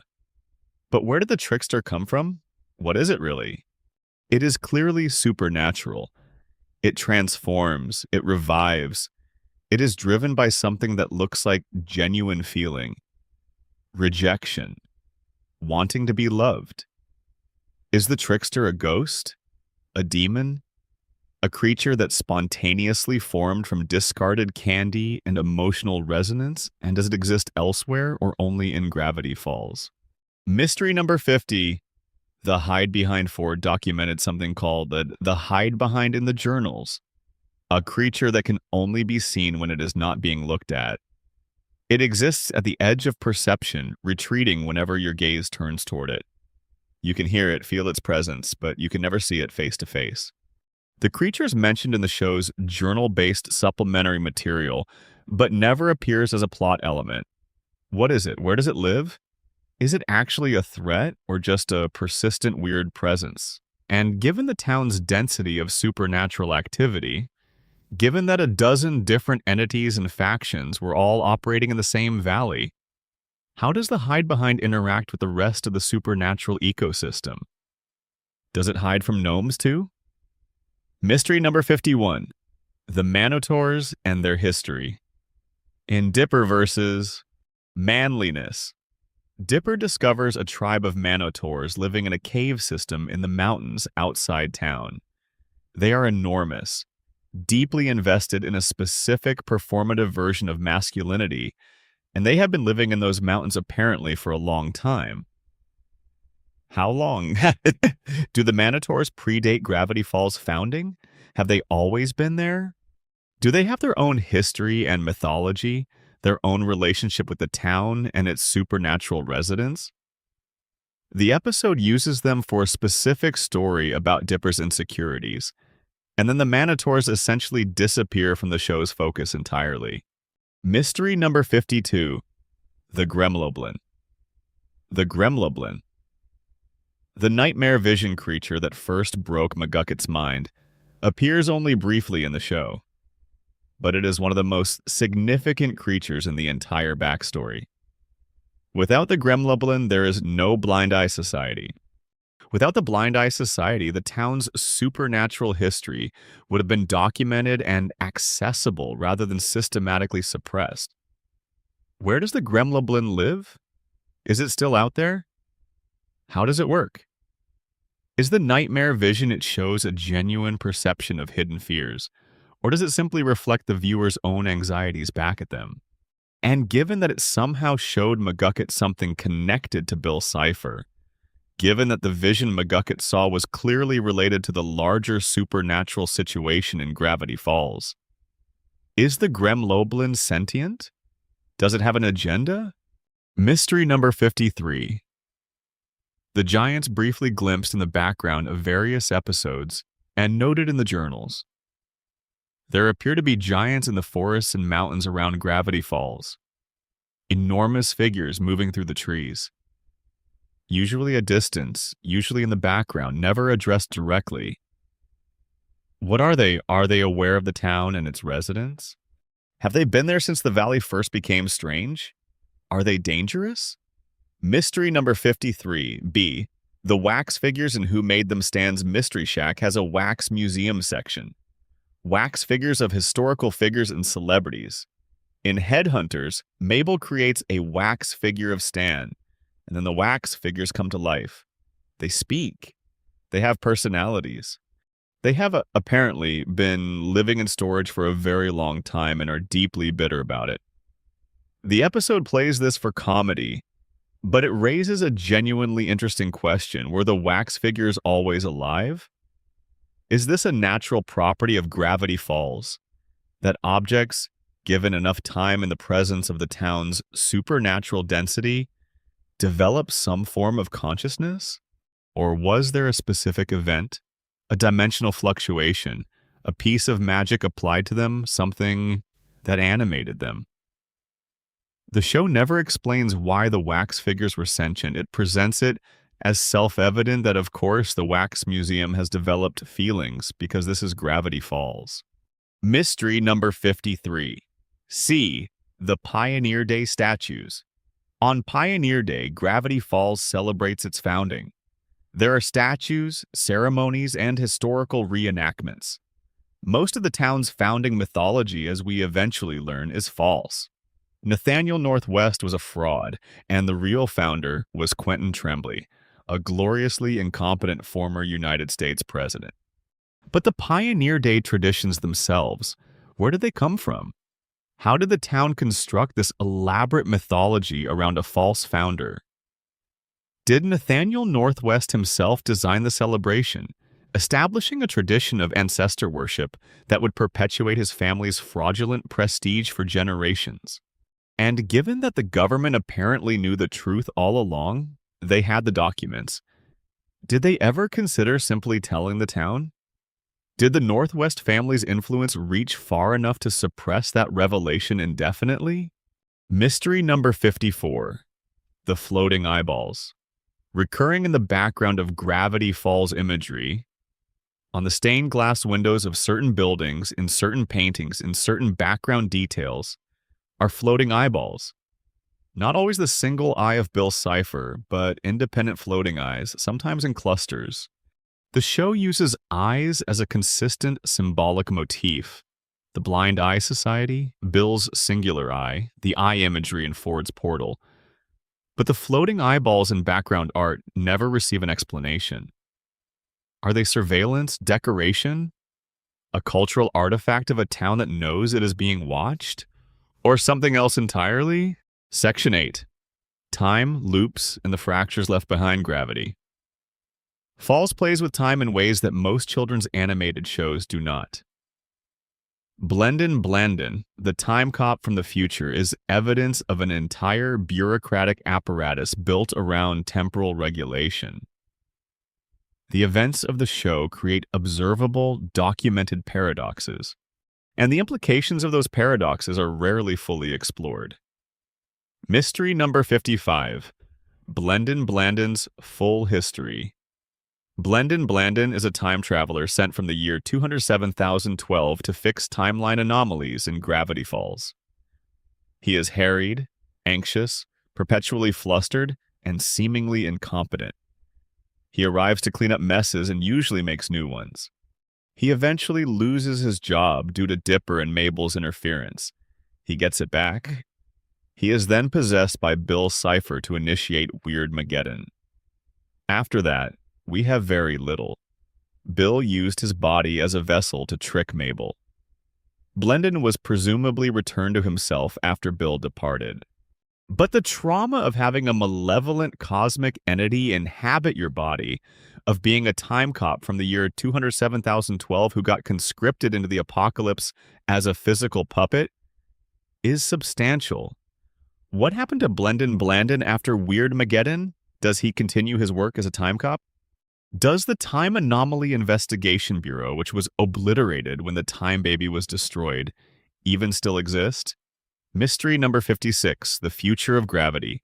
Falls in 20,712. Blendon comes from the year 20,712.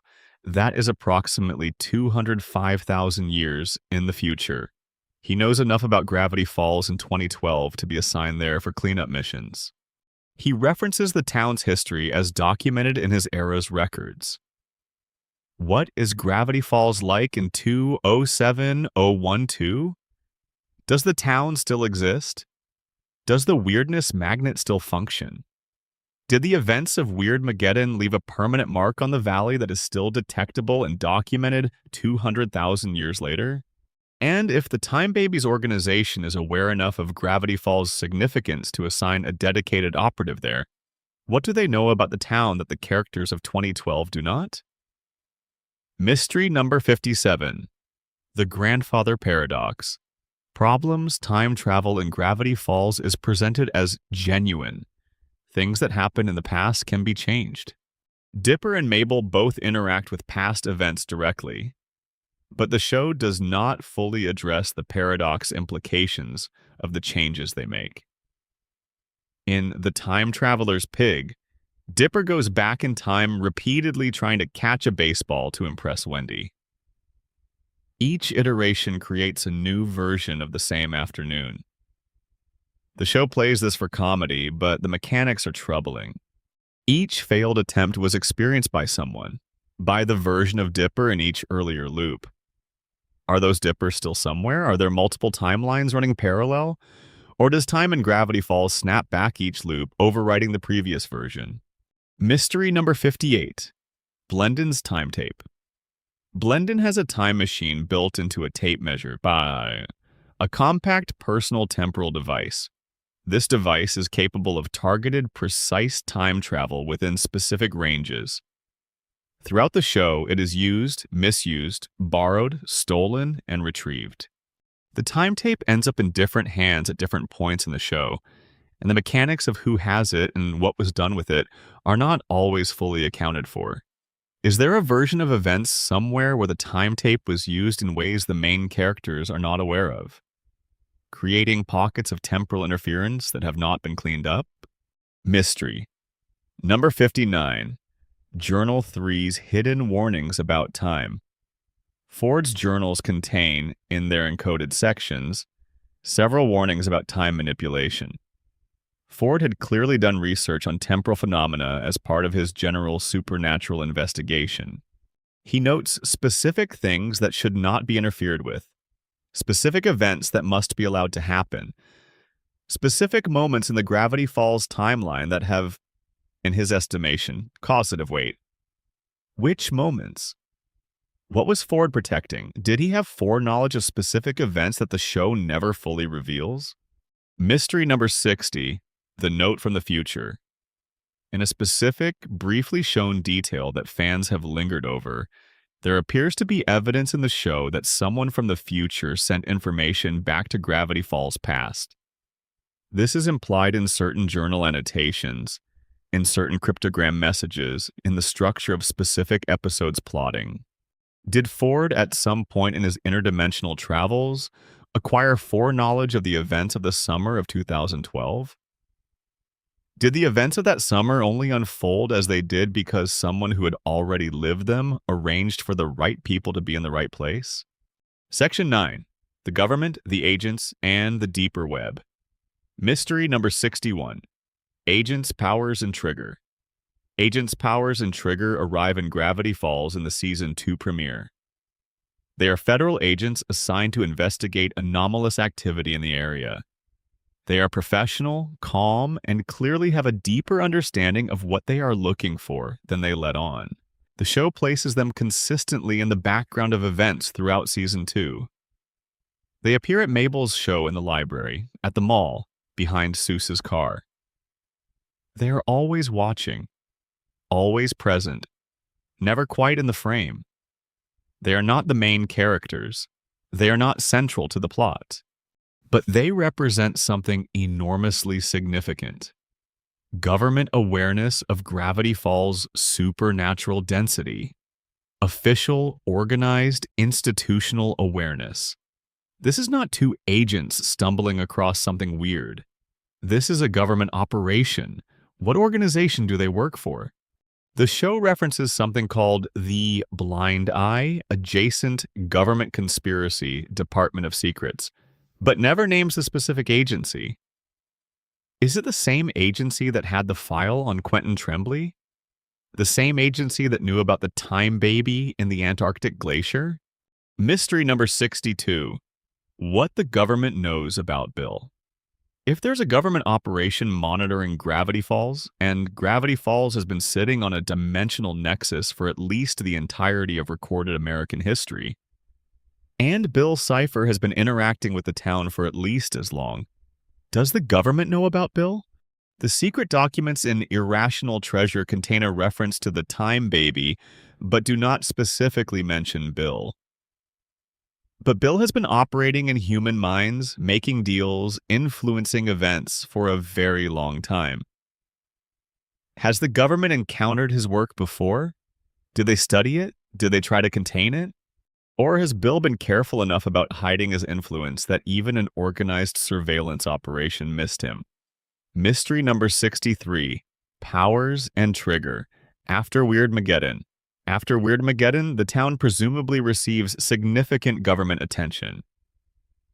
A portion of a small American town was temporarily turned into an apocalyptic hellscape presided over by a supernatural triangle.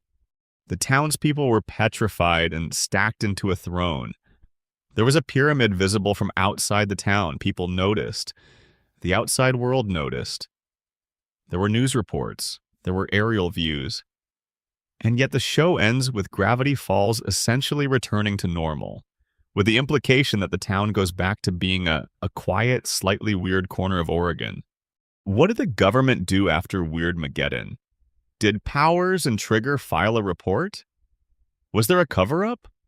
Was there a memory-erasing operation on a larger scale? Are there federal files now documenting everything that happened in Gravity Falls in the summer of 2012? Sitting in some classified archive somewhere? Mystery number 64. The military and the portal. Stan ran a dimensional portal for 30 years. At certain points during that time, particularly toward the end when it was operational and causing visible effects, northern lights appearing unnaturally, gravitational disturbances, the town's weirdness spiking, those effects must have been externally visible. Did anyone in the government, military, or scientific community pick up anomalous readings from Gravity Falls during the 30 years Stan was running the portal? Was there interest from outside the town in what was happening there that Stan had to actively suppress? Or was the town remote enough that those readings went unnoticed? Mystery number 65. The Gideon Surveillance Operation.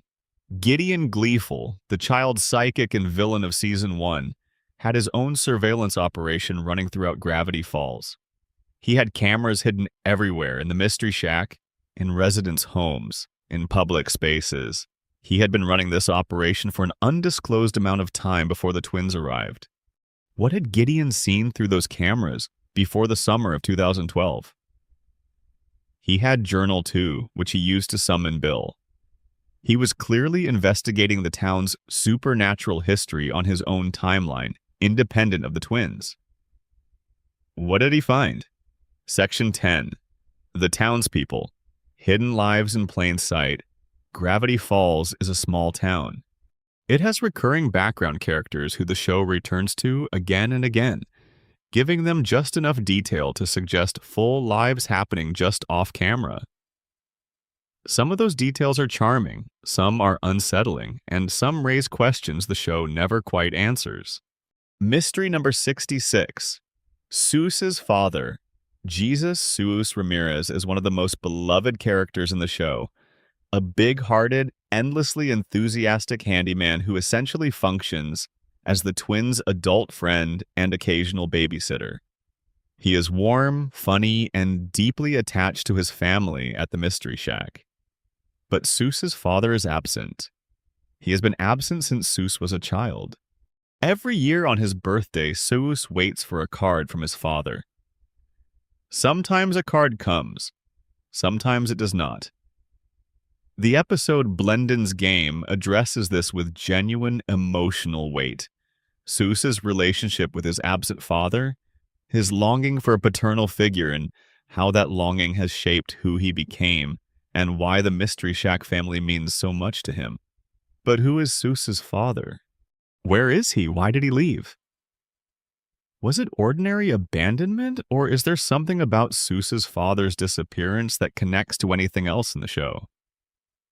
The show treats it as an emotionally real human wound rather than a supernatural mystery, but in Gravity Falls, the distinction between those two categories is not always clear. Mystery number 67. Seuss's role as protector. Seuss ends up taking over the Mystery Shack when Stan and Ford leave to sail the world. He becomes the new owner, the new keeper of the tourist trap, the new face of the place. This is both funny. Seuss has always wanted to be like Stan, and quietly significant.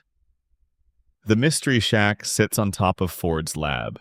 It sits over the portal. It is, functionally, one of the most strategically significant buildings in Gravity Falls. And the person now running it is Seuss, the most earnest, least strategically minded person in the main cast. Is Seuss in some way the new guardian of what lies beneath? And is he equipped for that role? Mystery number 68. Old Man McGucket's full recovery. By the end of the show, McGucket has recovered much of his lost memory.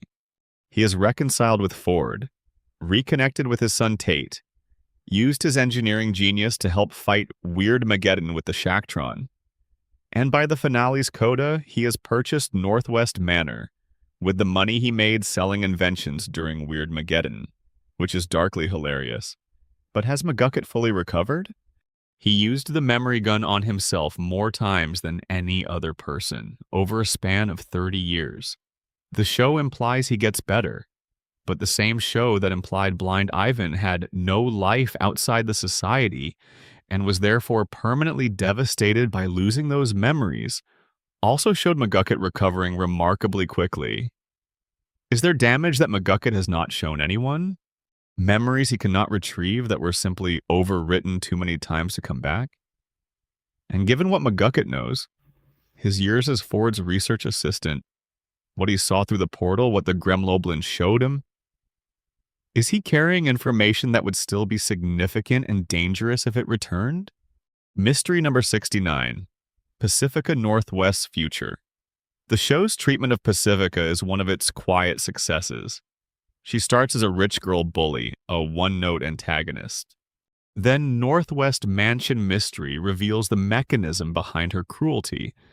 A controlling, abusive father who has conditioned her with a literal bell to suppress her genuine feelings and perform a version of herself acceptable to the family brand. She breaks the bell's power. She opens the gates. She stands on the Zodiac in the finale. She participates in defeating Bill. And then the show ends and she is... what?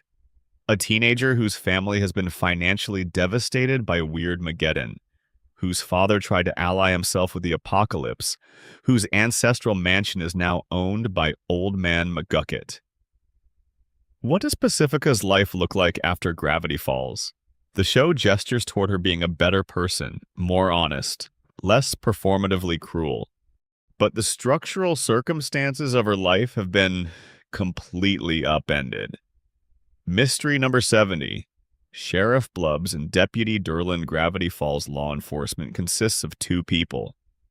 Sheriff Blubbs and Deputy Derlin, who spend most of the show being various degrees of useless, corrupt, or distracted. They actively suppress the Northwest cover-up information in irrational treasure. They seem to be actively aware at various points that things in Gravity Falls are abnormal, and to have made a deliberate choice not to investigate.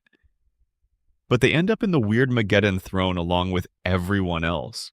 They are petrified, they are rescued, and by the finale's end, they are apparently in a relationship with each other. Something that was hinted at throughout the series in increasingly unsubtle ways.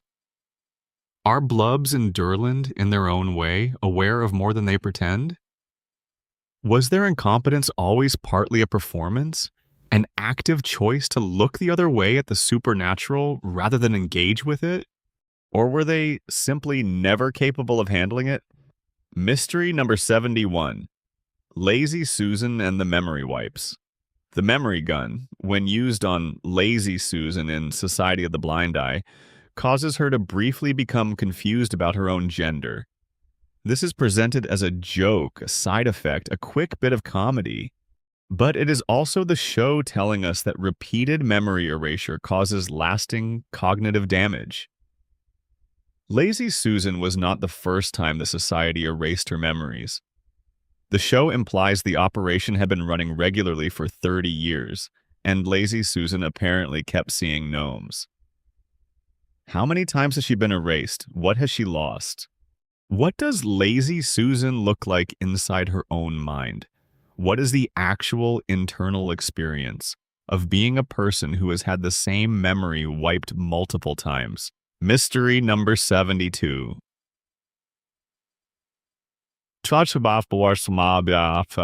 Robbie Valentino's lost memory. The society erased Robbie's memory of his encounter with Rumble McSkirmish, and the lesson Dipper helped him learn from it.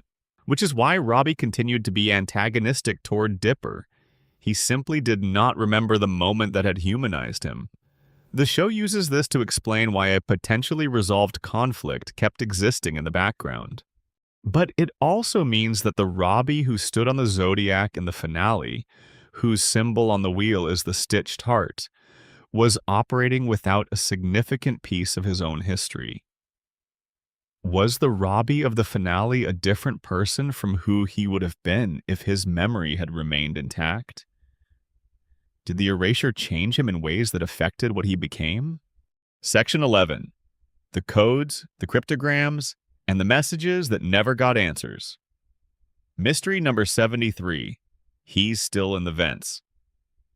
Decoded from the credits of The Legend of the Gobblewonker, he's still in the vents.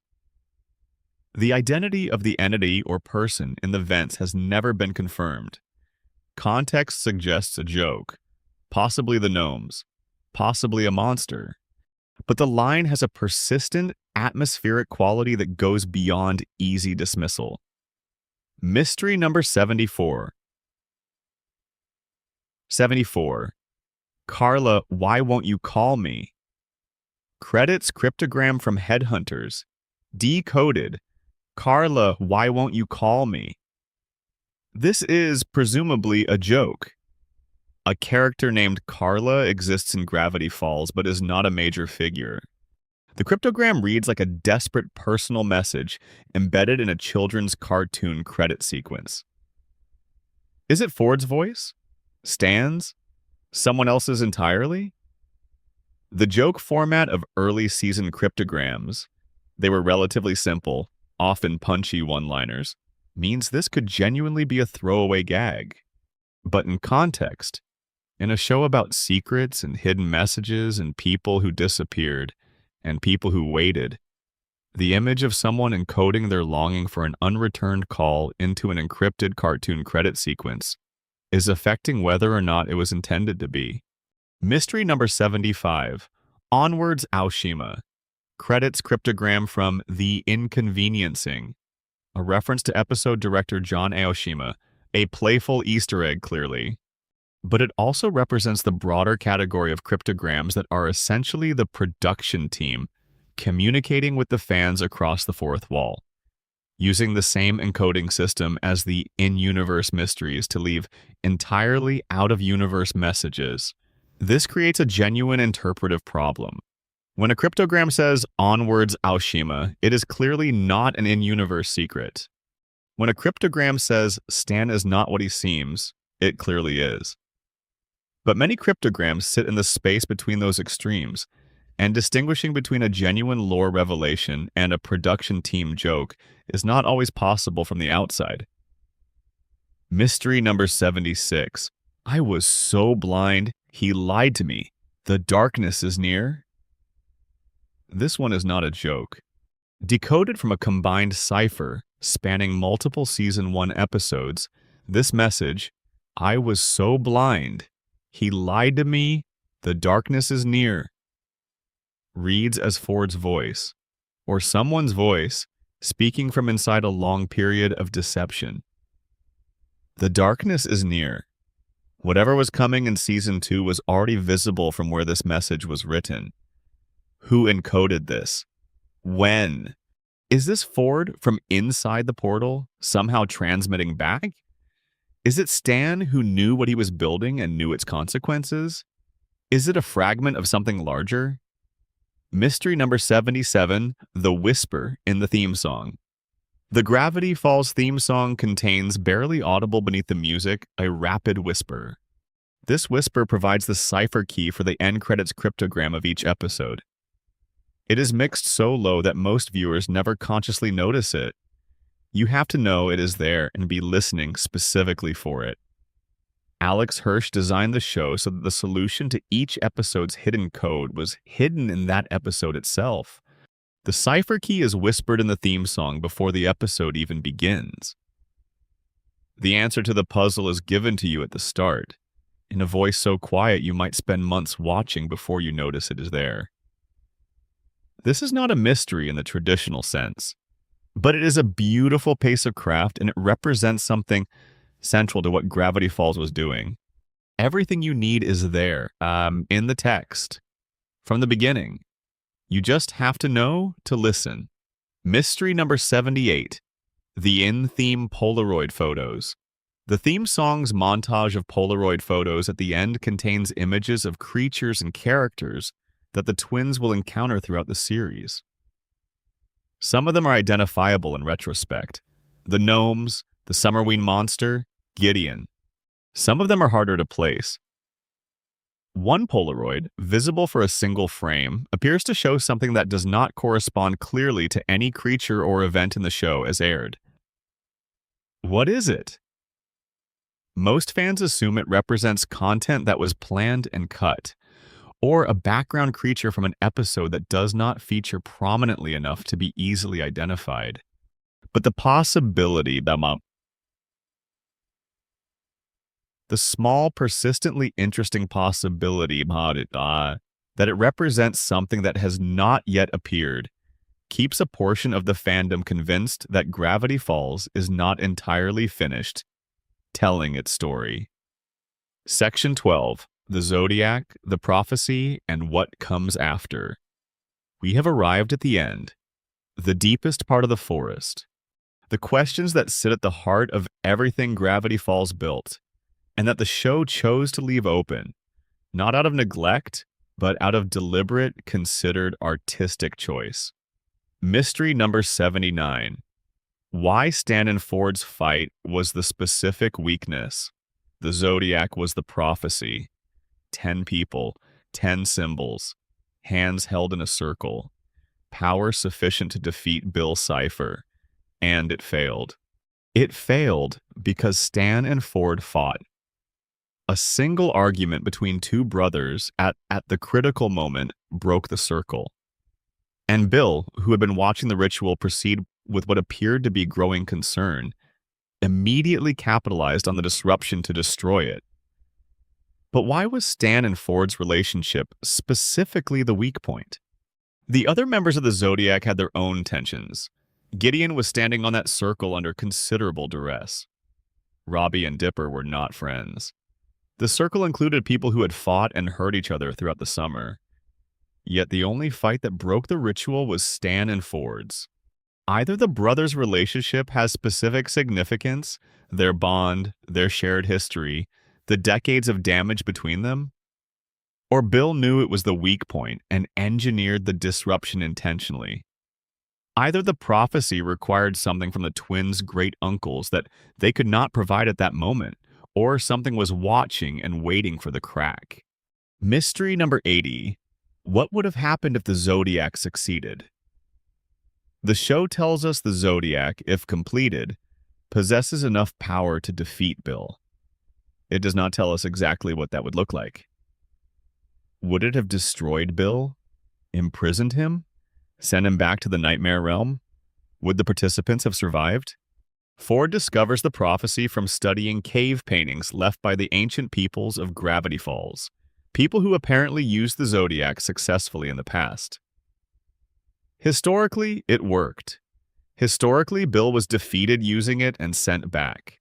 So what the zodiac would have done, had it been completed in the finale, is probably something similar to what it did the first time: returned Bill to the nightmare realm, sealed the dimensional rift, restored the status quo. But Stan's improvised solution, the memory wipe, the destruction of Bill inside his own mind, is arguably more decisive. The Zodiac might have only imprisoned what the memory wipe destroyed. Or the memory wipe might have only destroyed what the Zodiac would have contained. The show does not clarify. Mystery number 81. The ancient peoples who knew the cave paintings. The Zodiac carved into the rock by people who lived in that valley long before European settlement. They knew about Bill. They knew about the 10 symbols. They knew enough to encode a weapon against a cosmic entity into pictograms on a cliff face. Who were they? How did they come to know about Bill? Were they attacked first, the way the modern town of Gravity Falls was attacked? Did they develop the Zodiac through experience? Through a first Weirdmageddon that they survived by discovering what worked? Or was the knowledge given to them? And if so, by whom? Mystery number 82. The true permanence of Bill's defeat. The show ends with Bill apparently destroyed. Stan's mind wipes him out. The physical and metaphysical traces of Weirdmageddon are reversed. The town is restored. And yet, the statue in Reedsport, Oregon, placed there by Alex Hirsch as part of the Cipher Hunt ARG, still stands. It is a real physical object. The Book of Bill, published 7 years after the show ended, is narrated from somewhere inside what might be Bill's perspective, suggesting that something persists. The ending of that book implies that the person reading it may have done something they should not have. Is Bill gone? The show says yes. The world outside the show says, the question is still interesting. And Alex Hirsch, who built this entire universe around the idea that the answers are always there if you know where to look, has not stated definitively that the answer is no. Mystery number 83.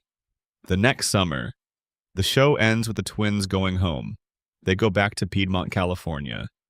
They go back to school, to their parents, to a life that is emphatically not Gravity Falls. The summer is over. They got older. They have to go home. But what happens next summer? Do they go back? If they go back, what do they find? Stan and Ford are sailing the world. Seuss is running the shack. The town is recovering from an apocalypse. The dimensional rift has been sealed. The weirdness magnet presumably still functions. Does the next summer look anything like the summer we watched? Or has the sealing of the rift fundamentally changed what Gravity Falls is? Mystery number 84. The question of the portal. Remaining Ford's portal is still physically present in the basement of the Mystery Shack. The machine that opened a hole between dimensions is still down there. Stan used it, broke it, rebuilt it. The dimensional rift it created was opened and then sealed. But the machine itself, the portal, is presumably still largely intact, or at least still present. Is the machine inert now? Is it safe? Or is it a standing vulnerability, a wound in the dimensional fabric that healed over rather than closed, that could be reopened by someone who understood how it worked? Mystery number 85. What Bill did to Gravity Falls permanently weird. Mageddon lasted 4 days. 4 days in which reality-warping supernatural energy was pumping through the town at maximum intensity. 4 days in which Bill's chaos dimension bled into every surface, every stone, every organism. You cannot have 4 days of that and return to perfect baseline. The healing that happens at the end of Weirdmageddon 3 is presented as complete. The statues unfreeze, the damage repairs itself, the eye bats disappear. But some things do not repair. Some things change permanently.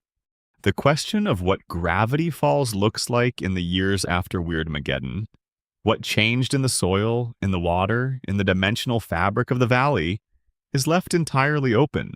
Mystery number 86, the meaning of Dipper and the birthmark. Dipper's real name is Mason. His nickname comes from the birthmark on his forehead, a cluster of freckles in the shape of the Big Dipper constellation. He hides it with his bangs because he was teased about it as a child. But the Big Dipper is how you find true north. It is how navigators have oriented themselves for thousands of years. You follow it to the North Star. Dipper's birthmark, the thing he has been hiding since before the show begins, is literally a celestial navigation marker. Did Alex Hirsch put that in deliberately? Almost certainly yes. But what does it mean in universe? Is it coincidence, birthmark? Or is there something about Mason Pines that was always oriented toward a specific destination? Always pointed toward the north? Toward the unusual? Toward a summer in Oregon where everything would change? Mystery number 87. Mabel's prison bubble. When Bill imprisons Mabel, he puts her in a bubble of her own perfect fantasy. Inside the bubble is a version of the world where summer never ends, where everything is happy, where she has everything she wants and nothing can hurt her. The show treats it as a trap, a comfortable lie that Dipper has to rescue her from. But the prison bubble is built from Mabel's own mind. Bill did not construct the fantasy. He gave her the structure and she filled it. Everything in it came from Mabel, which means that the place Bill chose as one of his most diabolical traps is literally made of Mabel Pines' happiest thoughts.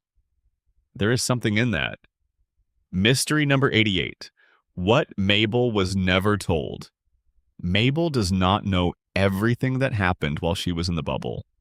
She does not know everything that Dipper did, everything that was sacrificed, everything that was risked to reach her. She comes out of the bubble with energy and determination, ready to fight, and the show does not spend much time on her processing what was done to keep her safe. Is there a version of Mabel some months later who sits with what she learned about herself from having been imprisoned in her own perfect dream? Who asks what it means that her perfect dream was a place where nothing changed? Mystery number 89. The show within the show. Throughout Gravity Falls, the twins watch television. Fictional shows exist within the universe. One of them is a show about a character called Pines, who navigates supernatural adventures in a small town, which is functionally what Dipper and Mabel are doing. Does Gravity Falls know it is Gravity Falls? Does the universe of the show have any awareness of its own fictional status? Bill breaks the fourth wall constantly and gleefully. He directly addresses the audience on multiple occasions. He knows we are watching. He is performing in part for us. What does that mean? If Bill knows he is in a story, does that change anything about what happened? Does knowing you are in a narrative give you power over it? Mystery number 90. Alex Hirsch as a character. Alex Hirsch appears in Gravity Falls, not as himself, but as background characters, recurring faces in the crowd that are based on his own features. He has also encoded his birthday, June 18th, into the background of nearly every episode as the number 618. The town of Gravity Falls is partly based on real places in the Pacific Northwest that he visited as a child. The characters are partly based on real people. Dipper on his own childhood self, Mabel on his twin sister Ariel. The show is not purely fictional. It is overlaid on real geography, real experience, real people. Which means the question of where Gravity Falls the story ends and Gravity Falls the place begins is genuinely complicated. Is there a real Gravity Falls? Not the exact town, with the portal and the gnomes. But is there a real place in Oregon that functions in a smaller and less dramatic way as the show's real-world anchor? A place where Alex Hirsch looked at the trees and the mist and thought, something is different here? He has never said. But he has also never said no. Mysteries 91 through 160. There are dozens more. Let me take you through them quickly because every one of them deserves to be named. What is the painting behind the fireplace at the Gleeful household? The one that appears to show a scene from a time that predates the show's events significantly. What was Gideon's father, Bud, actually doing all those years in the background of Gravity Falls' civic life? Why does Gravity Falls have a Summerween tradition at all? Was the town always this in love with Halloween? Or did something happen once on a summer night long ago that made the distinction between summer and October feel meaningless? What exactly is Mermondo the mermaid boy doing under the town pool, and how long has he been there, and where did he go after Mabel sent him off with a kiss? What is the full history of the gnomes? Not just Jeff's gnome community, but the apparent evidence in the journals that gnome civilization in Gravity Falls is both more ancient and more organized than a single episode of gnome hijinks suggests. Why does Gravity Falls appear to be immune to the usual consequences of small-town demographics? Why hasn't the town been absorbed into a larger municipality? Why does nobody seem to leave? Why does the population seem to remain roughly stable despite the annual supernatural disasters? What is the deal with the carpet gnome under the floor of the Mystery Shack? What exactly happened in 1863? The year of the Great Flood, that Preston Northwest forcefully ejected Ford from his house for asking about. What is in the northwest quadrant of the Gravity Falls forest that Ford noted in the journals as requiring special caution? Why does Gompers the goat seem to understand what is happening on a level that a normal goat should not? Who is the figure that appears in the background of multiple episodes, visible only in freeze frame, that does not correspond to any named or identified character? What did Old Man McGucket see in those final 30 seconds before his memory gun went to full power?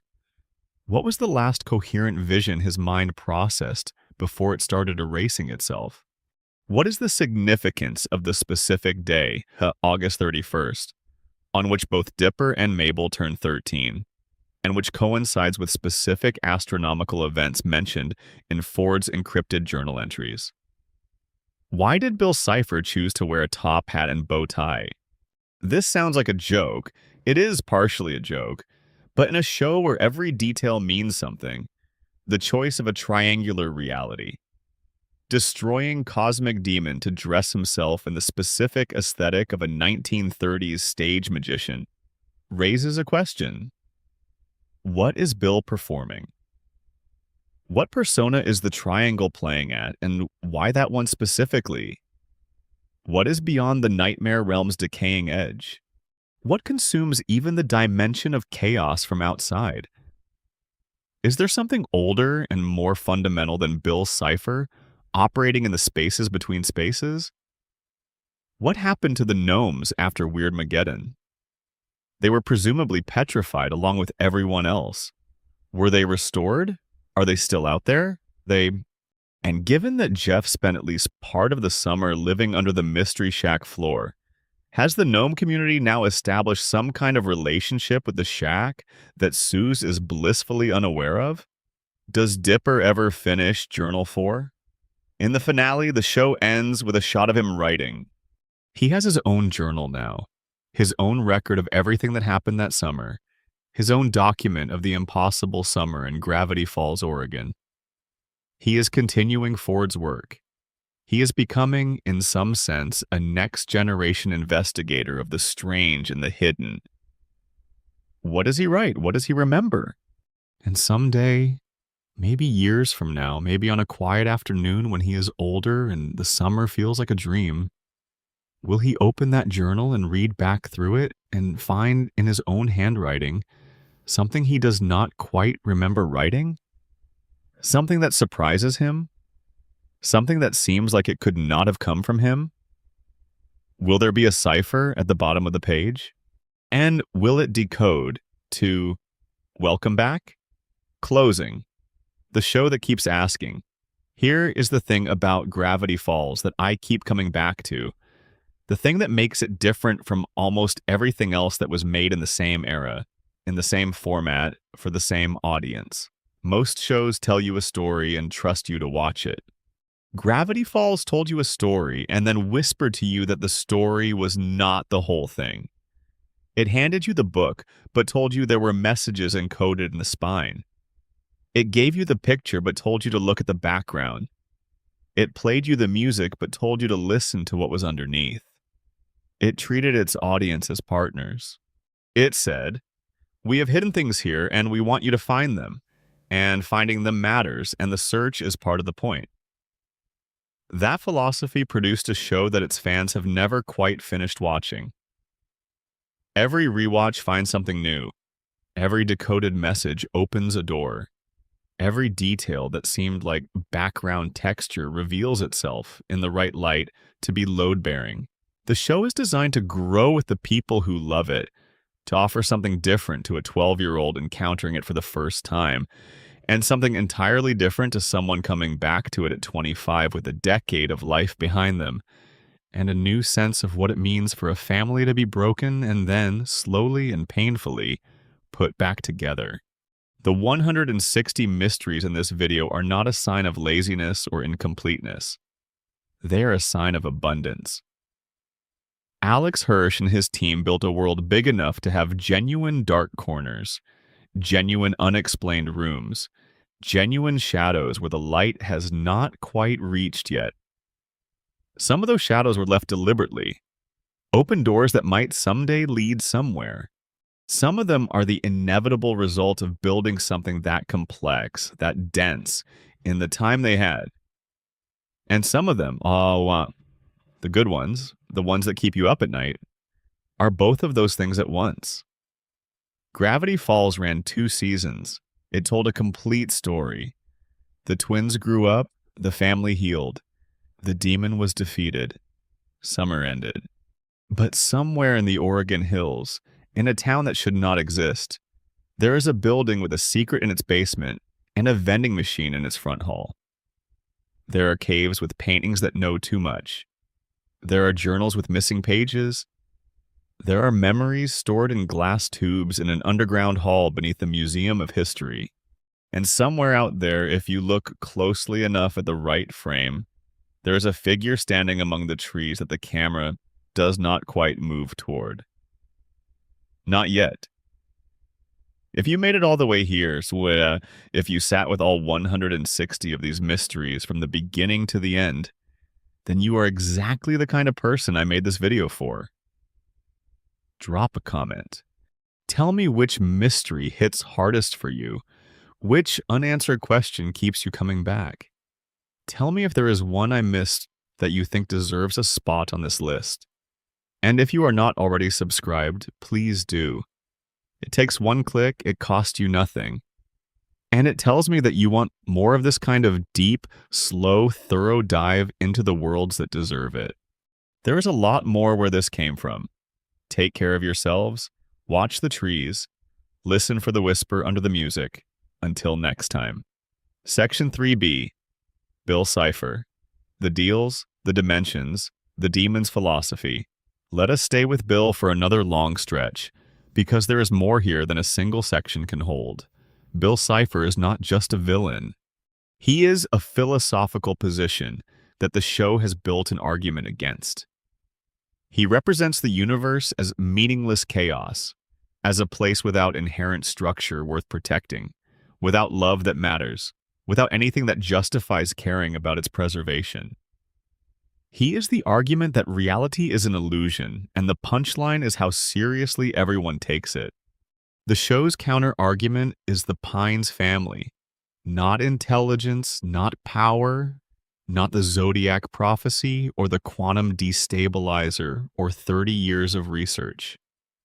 The thing that defeats Bill is 2 brothers in a moment of clarity, choosing each other over everything else.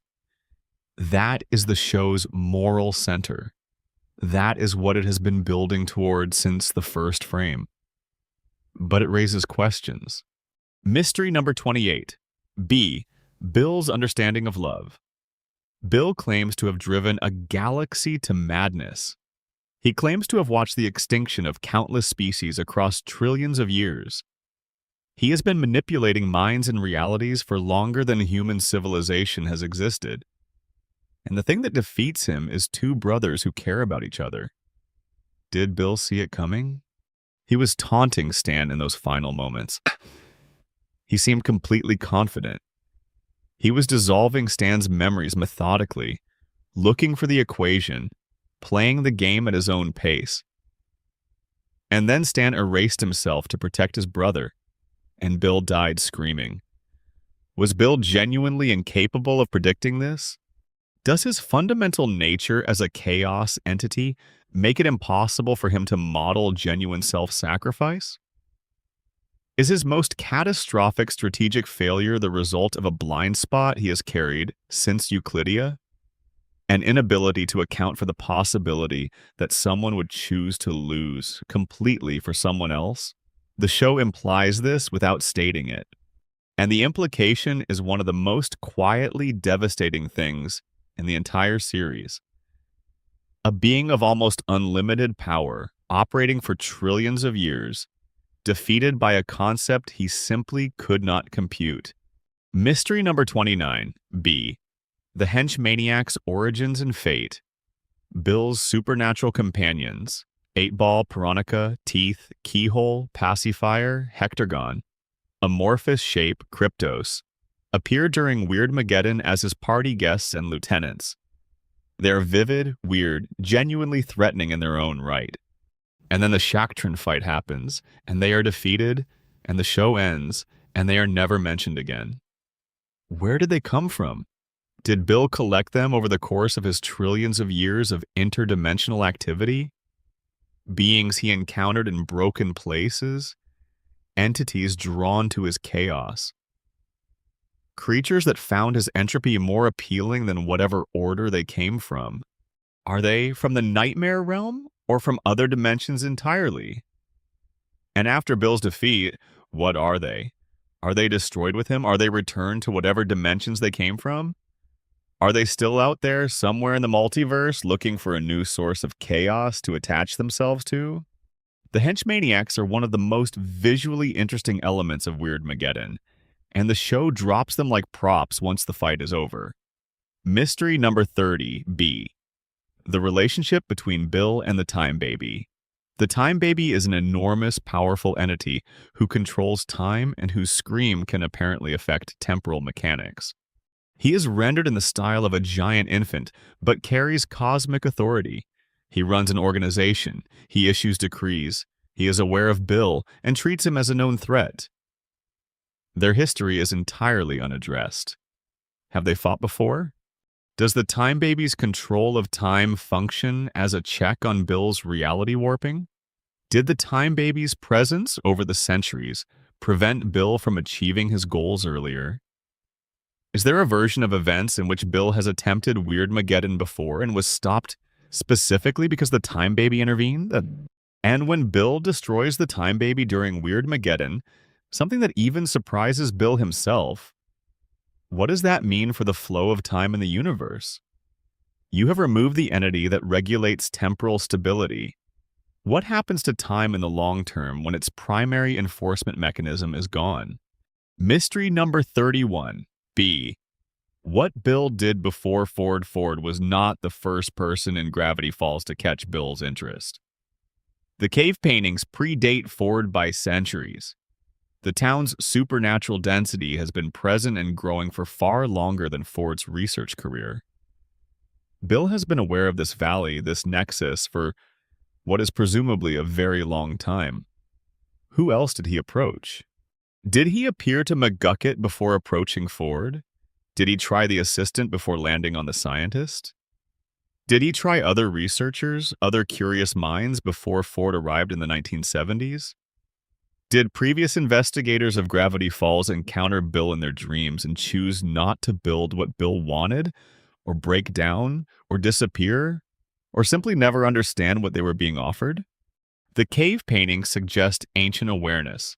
The Blind Eye Society's founding suggests that supernatural encounters in the valley go back decades before Ford arrived. How much of that long history involves Bill's active intervention? Mystery number 32. B. The fourth wall and what it means. Bill breaks the fourth wall. Explicitly, directly, he addresses the audience. He knows we are watching. He has done this in the show, in the supplementary material, in the ARG, in the Cipher Hunt, in the Book of Bill. He performs for us. He turns toward the camera and speaks directly. This is treated as a joke, as one of Bill's many unsettling quirks. His reality-warping awareness extending even to the meta level of the fictional construct. Ha ha, the villain knows he is in a cartoon. But in a show this meticulous, in a piece of work this deliberately constructed, nothing is purely a joke. Bill's fourth wall awareness means something. He knows the audience is there. He has addressed us directly. He has, in some sense, included us in his game. Are we part of it? When someone watches Gravity Falls, when they decode the ciphers, when they find the statue, when they read the Book of Bill, are they participating in something that Bill set in motion? Is the audience, by engaging with the show's mysteries, doing something that Bill intended or anticipated? The Book of Bill suggests, possibly yes. Handle that thought carefully. Section 4B. The Mystery Shack. What Seuss inherited. There's a version of this story where the Mystery Shack is the most important location in Gravity Falls that is not a cave or an underground lab. It is the building that sat on top of the portal for 30 years. It is the building that became a giant robot and fought a cosmic demon. It is the building that Stan Pines ran a con from while secretly building his brother away home. And at the end of the show, Seuss Ramirez takes it over. Mystery number 36, B. The Shacktron and what remains the Shacktron. The giant mechanical Mystery Shack robot built during Weirdmageddon was assembled from the Mystery Shack building plus assorted technology. After the fight, after Weirdmageddon ends, after everything is restored, where is the Shacktron? Presumably it was disassembled. Presumably the Mystery Shack went back to being a building rather than a robot. But the mechanical components, the junk and metal and repurposed tech that McGucket used to build it, those are physical objects. They were somewhere before the Shacktron and they are somewhere after. Did the reconstruction of reality after Weirdmageddon also reconstruct the Mystery Shack building to its pre-robot state? Or did someone actually have to do that work by hand? Mystery number 37, B. The basement after the portal. Ford's portal was activated. It pulled him back from 30 years of interdimensional exile. Stan was hit by the portal's energy and had his memories temporarily scattered on. The rift was created. Weirdmageddon happened. After all of that, after the rift is sealed and Weirdmageddon ends, what is the state of the portal machine? It was not explicitly destroyed. Stan's activation of it was stopped mid-process by the government agents. The rift it created was sealed. But the portal itself, the physical structure Ford built in his basement, is not shown being destroyed. Is the machine still functional? Could it be used again? And if Seuss, inheriting the Mystery Shack, ever decides to explore the full extent of his new property, including the parts that are below it, what does he find? Mystery number 38. B. The second journal hiding place. Journal 2 ended up in Gideon's possession. This was clearly not where Ford hid it. Ford hid Journal 2 somewhere in or around Gravity Falls. Gideon found it, or obtained it, or had it given to him through channels the show does not explain. How did Gideon get Journal 2? Did he find it himself? Does Gideon, for all his theatrical psychic performances, have a genuine sensitivity to the supernatural that led him to the journal? Was someone helping him, someone who knew where it was and wanted Gideon to have access to it, possibly Bill himself using Gideon as a tool? Or did Gideon simply stumble across it, the way Dipper stumbled across Journal 3 by being in the right place at the right time in a town where right place and right time are loaded concepts? Section 10B. The Townspeople continued mystery number 73. B. Candy and Grenda, the Zodiac's ordinary members. In the finale, Candy and Grenda stand on the Zodiac circle along with the main characters. They are there. They count. They are, according to the prophecy, among the 10 people whose combined presence could defeat a cosmic entity. Candy Chew and Grenda Grendinator, 2 middle school girls from Gravity Falls, Oregon. One of them will later go to Vienna with a baron. One of them will go to some ordinary middle school somewhere and grow up like normal people do. And somewhere in their personal histories, they were part of a ritual that was supposed to end a demon. Does that mean anything? Does it change anything? The Zodiac failed. Stan and Ford's argument broke the circle, but Candy and Grenda were there, in the circle for the seconds before it broke. Did the partial activation of the ritual do anything to them? Do they carry something from that moment forward? The show treats it as a dramatic background beat and moves on. But the question of what it means for 2 ordinary kids to have been briefly part of a cosmic prophecy, even a failed one, is worth sitting with. Mystery number 74. B. Manly Dan and the Corduroy Legacy. Wendy's father, Manly Dan Corduroy, is a tower of a man who expresses emotion primarily through physical action and occasionally punching rivers for being too wet. He raised 3 sons and a daughter, essentially alone. He taught them to be tough in a very particular way. But the ghost in Northwest Mansion mystery is named Archibald Corduroy, a lumberjack from a century and a half ago who cursed the Northwest family with his dying breath. Wendy Corduroy, Manly Dan Corduroy, the same family name. The show implies, the supplementary material confirms, that Archibald Corduroy is an ancestor of Wendy's, which means that the Corduroy family has been in Gravity Falls since the 1860s. They were there when Nathaniel Northwest betrayed the workers. They were there when the curse was laid. They are part of the deep history of the town in a way that the show acknowledges but never fully explores. What does Wendy know about her family's history? Does Manly Dan know about Archibald? Does any of this connect to why Wendy is so easy with the supernatural? Why she accepts gnomes and ghosts and interdimensional demons with the same relaxed competence she brings to everything? Mystery number 75. B. Sheriff Blubbs and Deputy Derlin's awareness.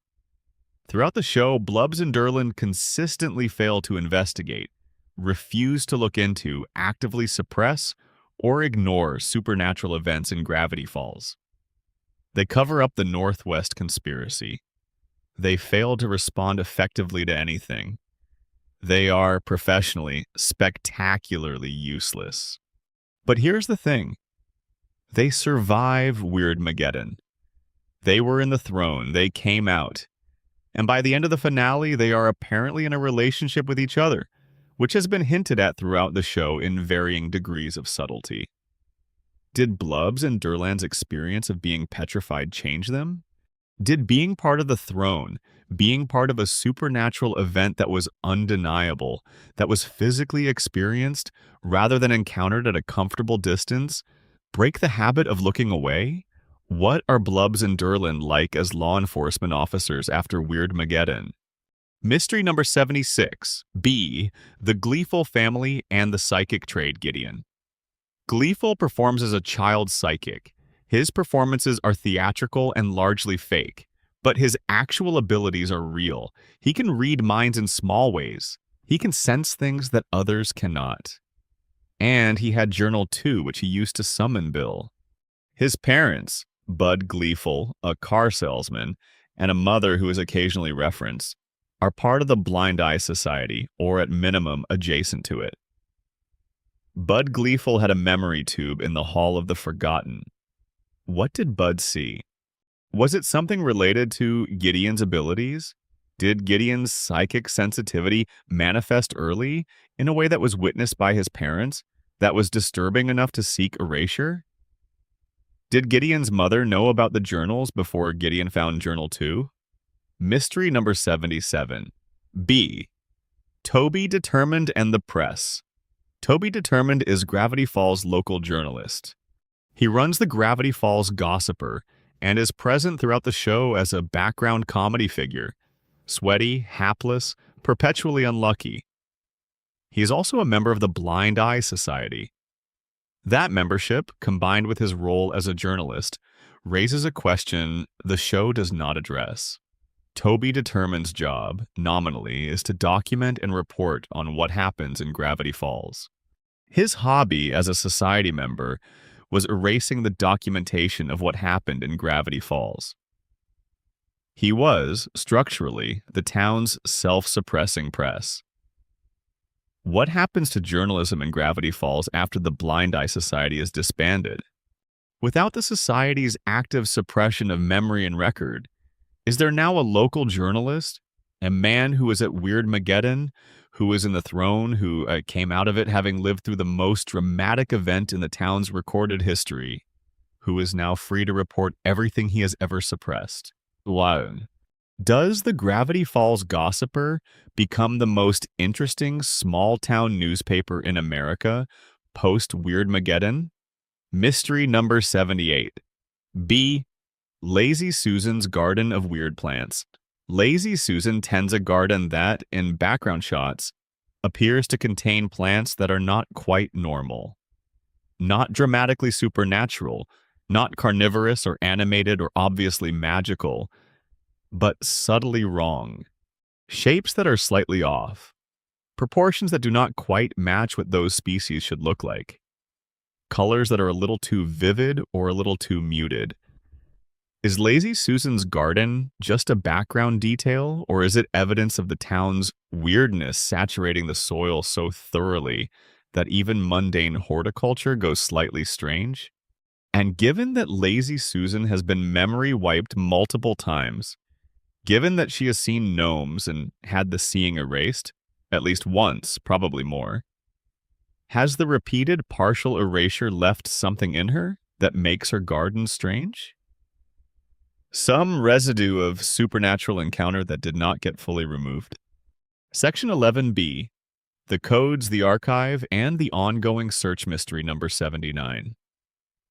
B, the Visionaire keys and their hidden meanings. Season 2's cryptograms use Visionaire ciphers, each episode requiring a specific keyword to decode. The keywords are hidden inside the episodes themselves, in background text, in objects, in dialogue. Finding the keyword is itself part of the puzzle, but the keywords are also meaningful as words. Not just as decryption tools, but as choices. The key for Scary Oak is whittle. Seen on the wall of Gideon's prison cell, a childish word. A word that speaks to Gideon's arrested development. His insistence on being treated as special despite being contained. The key for Into the Bunker is a different word with its own resonances. Is there a meta-text in the keywords themselves? If you read the Visionaire keys for Season 2's episodes in order, not the decoded messages, but the keys themselves, do they spell something? Do they tell a story? Do they, taken as a sequence, say something about the season's themes or structure that the episodes themselves only imply? The community has assembled this list. The answer, according to the best available analysis, is maybe. Some keys seem more thematically chosen than others. Some feel arbitrary. The line between intentional design and coincidence, in a show that deliberately built coincidence-shaped things into its architecture, is impossible to draw from outside. Mystery number 80. B. The Bills in the background. Bill Cipher appears in the background of episodes before he is formally introduced. Long before Dreamscapers, before he is named, before the audience knows who he is, Bill is there. in paintings on walls, in triangular shapes that resolve into a silhouette if you pause at the right moment, in the patterns of wallpaper that look just slightly like a face. The show planted him everywhere from the beginning. He was always watching. The audience was always in his sightline. How many pre-introduction Bill appearances are there in Season 1? The community has cataloged the most obvious ones. But the question of whether there are appearances that have not yet been identified. Bill shapes hiding in backgrounds that nobody has yet paused on at exactly the right moment and thought, wait, is persistently open. In a show this densely constructed, in a world where the creators were encoding messages in end credits using 4 different cipher systems, the idea that there are background Bill appearances nobody has found yet is not far-fetched. It might even be likely. Mystery number 81, B. The stained glass of the church Gravity Falls has a church. It appears in background shots. Its stained glass windows contain imagery that, in at least one frame, includes something that looks significantly like Bill Cipher's symbol rendered in colored glass. A triangle with an eye in the position where an eye of providence would conventionally appear in religious iconography. Is this intentional? Is Gravity Falls' church congregation aware on some level of Bill? Has the town's ancient supernatural presence worked its way into local religious iconography over the generations? The way that supernatural events in real communities sometimes become encoded in folk tradition and religious practice? Or is it simply the show's visual language? Bill's symbol appearing everywhere because the show is telling you that Bill is everywhere, that his influence has saturated every corner of this town, that there is nowhere in Gravity Falls that does not carry some trace of his long attention? Mystery number 82, B. Ford's notes on the Nightmare Realm. Ford studied the Nightmare Realm. He built a portal to reach it, or rather, he built a portal that would let something from the Nightmare Realm reach here, which he later realized was not the same thing he thought he was building. But his research on what the Nightmare Realm is, how it works, what inhabits it beyond Bill, that research is in the journals. Some of it is encoded, some of it is in Ford's symbol cipher, and some of it appears to describe entities other than Bill. Creatures, presences, things that exist in the dimension of pure chaos that are not the top hat-wearing triangle with the salesman's grin. What else is in the Nightmare Realm? The show gives us Bill's henchmaniacs, entities that came through with him. But a dimension of infinite chaos, populated by beings who have been there for 1 trillion years or more, presumably contains considerably more than 9 creatures with interesting visual designs. What else was on the other side of Ford's portal? What else, if the rift had stayed open longer, might have come through? Section 12B. The prophecy, the future, and the questions that remain mystery number 83. B. The next author. Dipper ends the show writing in his own journal. He is, in some sense, the next author.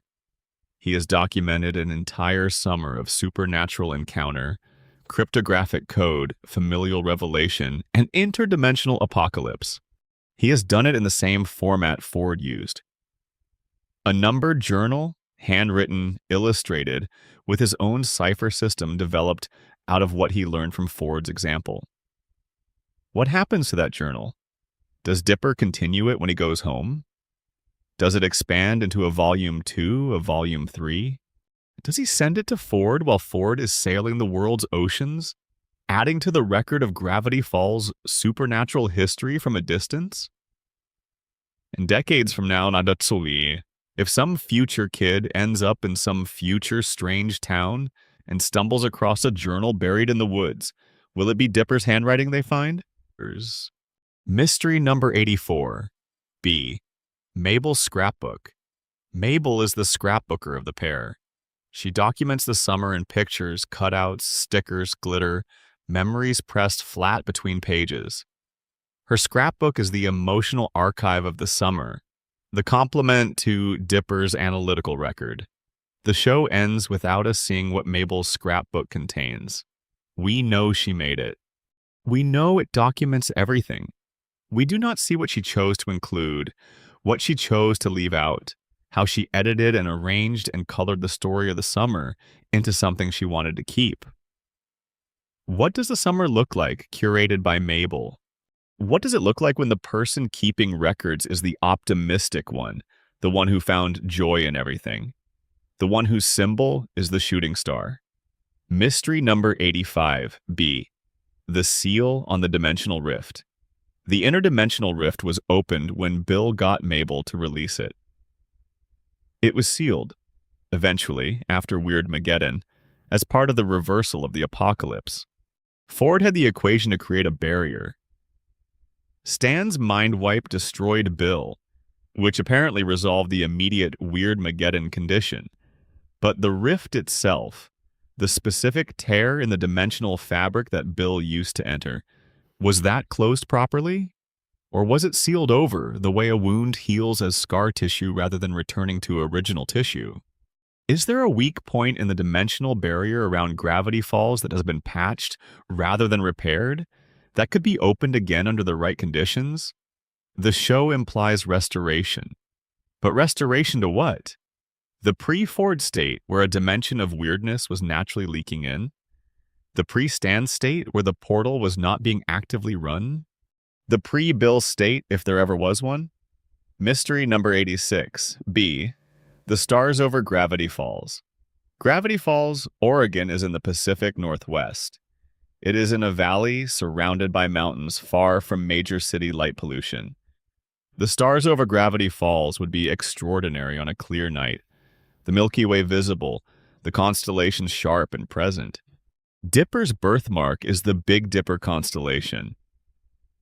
The zodiac is literally a wheel of cosmic symbols. Ford spent 30 years traveling between dimensions and was presumably exposed to night skies on a scale most humans never experience. The show is soaked in astronomical imagery without ever making astronomy a central subject. What do the stars mean to the people of Gravity Falls? Is there something about the valley's position relative to the night sky? Some alignment, some angle, some conjunction of stars on specific dates that matters to the town's supernatural history? Ford would know. His journals might say. And Dipper, who named himself after a constellation, might be the right person to look up and ask. Mystery number 87. B. The unanswered love story. Dipper had a crush on Wendy throughout season 1.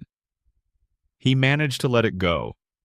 He came to understand that what they had was a genuine friendship, and that was worth more than a romantic pursuit that Wendy did not share. The show handles this with unusual grace and maturity for its demographic. But then comes Pacifica, and the show, in its final season, plants something between Dipper and Pacifica that it does not resolve. They are better to each other by the end. There is acknowledgement of connection. There is a genuine friendship forged under dramatic circumstances. The show ends before any of that develops into anything. What happens between Dipper and Pacifica in the years after the summer? Does the friendship survive distance, different schools, different social worlds?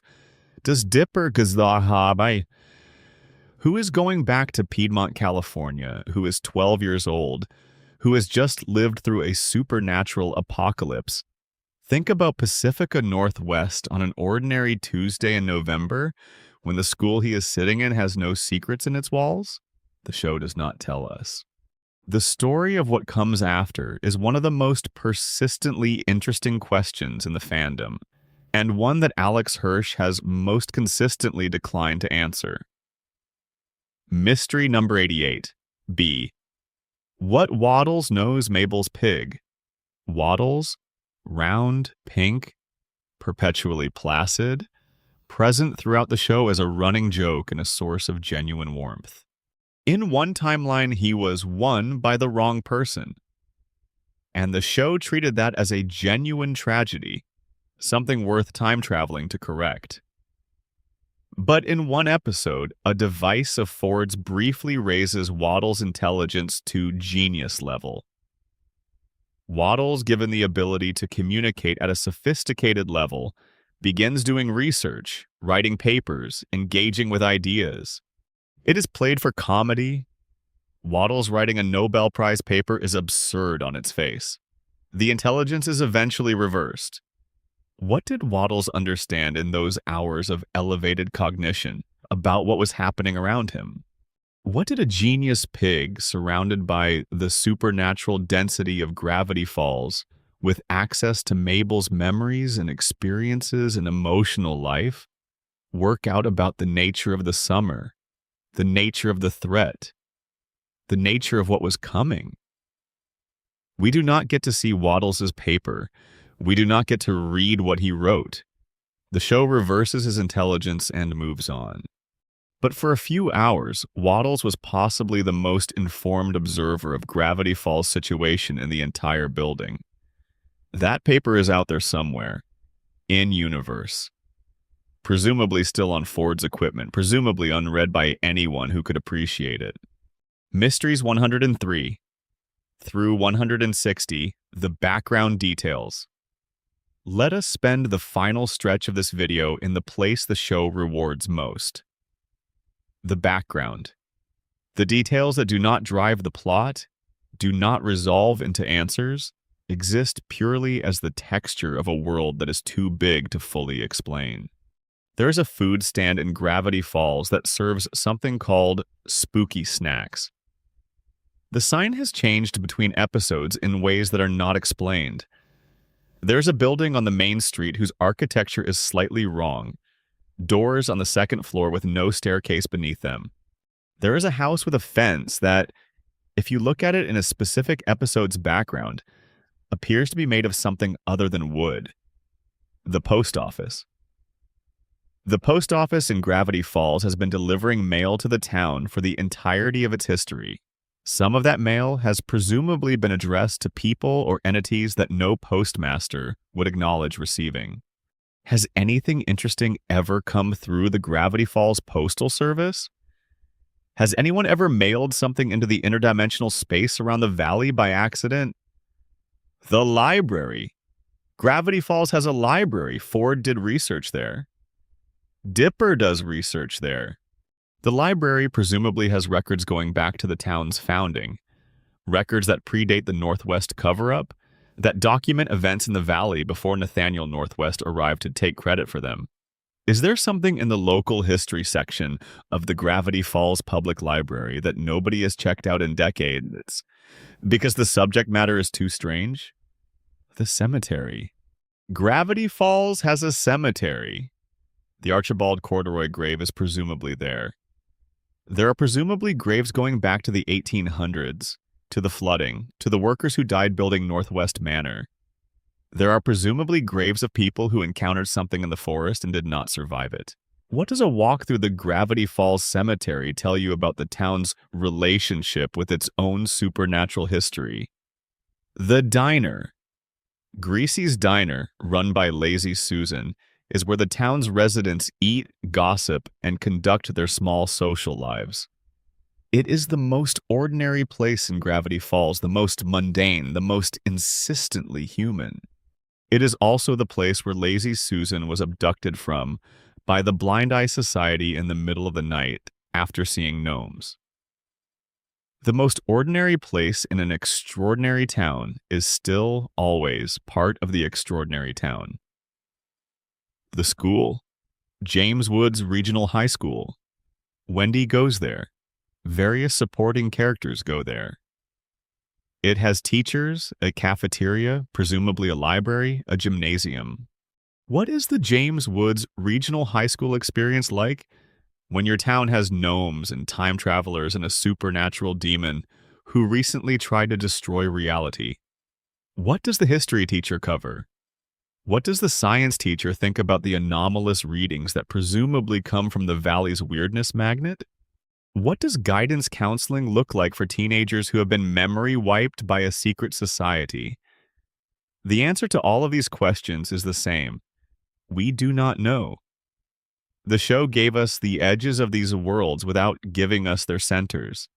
It showed us the light that fell through the door without opening the door all the way.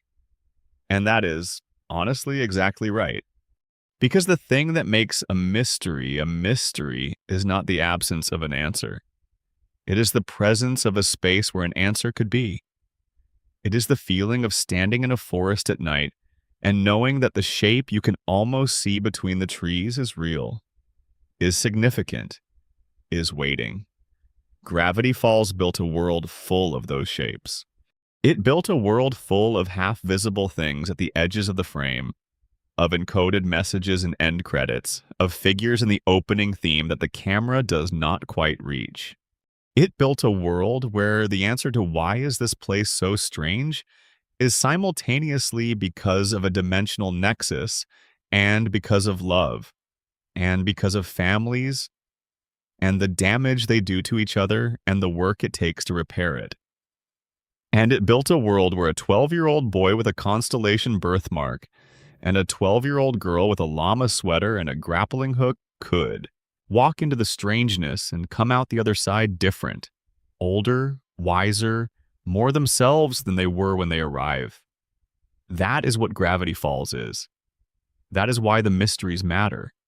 Not because they all have answers, but because living with them teaches you something about how to sit with the parts of the world that cannot be decoded. The parts that are simply, stubbornly, beautifully there. Section 13. The Lingering Questions. An extended meditation on what we still do not know. There is something valuable about naming every mystery rather than just the ones that make the headlines. The big questions, Bill's origin, the portal's permanence, the nature of the dimensional rift, get all the analytical attention. But some of the show's most quietly haunting open threads are in the details, in the moments that passed too quickly, in the conversations that were about to happen when the scene changed. Mystery number 103, The Invisible Wizard. In early Season 1, there are references in the background signage and promotional materials of the Mystery Shack to The Invisible Wizard as one of Stan's fake tourist attractions. No episode dedicates plot time to this. No invisible wizard appears. But the name keeps turning up in background frames in the Shack's advertising materials, in places where it should not quite be necessary to mention an invisible wizard, unless an invisible wizard was, at some point, a real part of someone's experience in that building. Is there an invisible wizard? Has there ever been one? Is this purely a joke sign Stan put up to attract tourists, or is it, in the tradition of Gravity Falls' perfectly straight-faced weirdness, the show telling you there is an invisible wizard and then declining to follow up? Mystery number 104, The Gnome's Full Society. Jeff and his gnome community appeared in the pilot and returned periodically. They have hierarchies. They have the ability to merge into a singular body.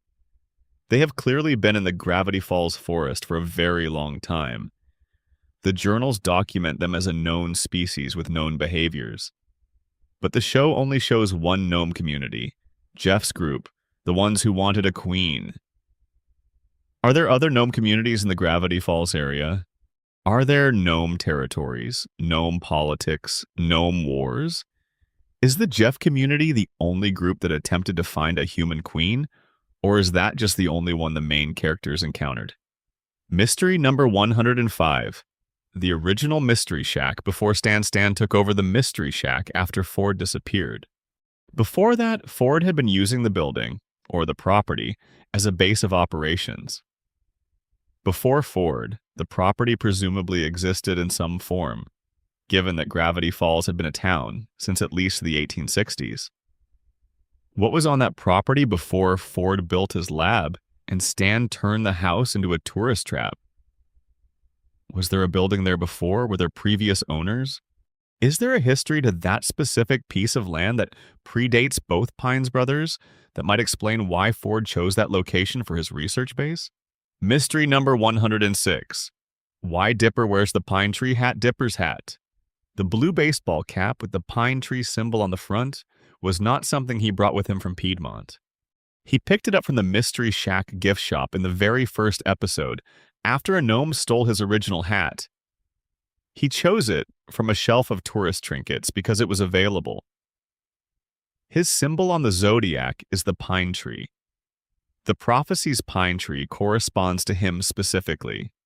And the first thing that happens after he arrives in Gravity Falls is that his old hat is removed, and he replaces it with the pine tree. That is either an enormous coincidence, or the show telling you something very specific about the relationship between choice and fate. Was Dipper always going to be the pine tree? Would he have been the pine tree no matter what hat he picked up? Or did the act of choosing that hat in that gift shop, in those particular first hours in that town, make him the pine tree? The show does not answer this. It might be the most beautiful unanswered question in the entire series. Mystery number 107. The real meaning of Gravity Falls. The town is named Gravity Falls. The show is named Gravity Falls. The opening theme shows gravity behaving strangely, objects floating, the twins lifted off the ground, the laws of physics taking a brief vacation. Gravity bends here. Falls happen here. Things that should go up go down, and things that should stay down lift away. But Gravity Falls also reads as a sentence with a subject and a verb. Gravity falls. The force that holds the physical universe together falls, collapses, fails, drops. In Gravity Falls, gravity falls. Is the town named after a literal phenomenon? Some waterfall? Some geographical feature? Or was Quentin Tremblay, in one of his apparently accidental moments of genius, naming a place where the rules of reality are less reliable than they should be? Was he, the show's true founder, aware enough of the valley's nature to give it a name that also functions as a description? Mystery number 108. What Ford's notes on the zodiac actually say. Ford finds the zodiac in cave paintings and studies them for years. He brings that knowledge to the finale and uses it as a potential weapon against Bill. But the zodiac's full documentation, Ford's complete notes on its history, its original use, its mechanics, is never fully shown. We see Ford draw the wheel on the floor of the pyramid. We hear him explain that the symbols represent specific people. We see the ritual fail. But the academic paper, the research document, the years of work that Ford put into understanding this prophecy, that is all off screen. What did Ford learn about the original use of the zodiac that the show does not tell us? Did the ancient people who created it use it more than once? Did it work differently in earlier uses? Are there conditions attached to its activation that the show's version of the ritual did not fully meet? Conditions beyond just the 10 people holding hands? Mystery number 109.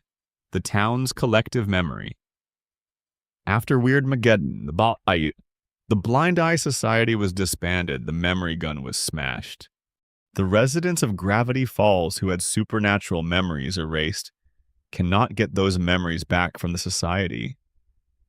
The society no longer exists to provide them, but the memories that were stored in the Hall of the Forgotten are still there, in glass tubes, under the museum. After Weirdmageddon, after the entire town was petrified, after 4 days of reality-warped apocalypse, after an event that absolutely nobody could have memory wiped, what is the state of Gravity Falls' collective knowledge about the supernatural? Every resident who is in the throne knows something impossible happened to them. Every resident who survived the Weirdmageddon period as a refugee in the Mystery Shack has now spent time actively fighting supernatural entities. The Blind Eye Society erased memories to keep people from asking uncomfortable questions. But now the town has had an experience so total, so undeniable, so shared. Is there still any point in denying the supernatural? Is the post-Weirdmageddon Gravity Falls a town that has openly accepted its nature as a supernatural nexus? Or did the restoration of reality at the end of Weirdmageddon include some kind of mass memory alteration that reset the town's awareness? The show does not address this. It ends before the town has time to process what happened to it. Mystery number 110, the final cryptogram. Every episode of Gravity Falls has a cryptogram in the end credits. The final episode, Weirdmageddon, Part 3, Take Back the Falls, has a final cryptogram. It decodes, using the key Shacktron, to a message about Sue's later forcing McGucket to watch 900 hours of an anime called Neon Crisis Mechabot Boy Revelations. This is funny. This is a joke. But it is also, structurally, the last encoded message the show ever sends. The final secret.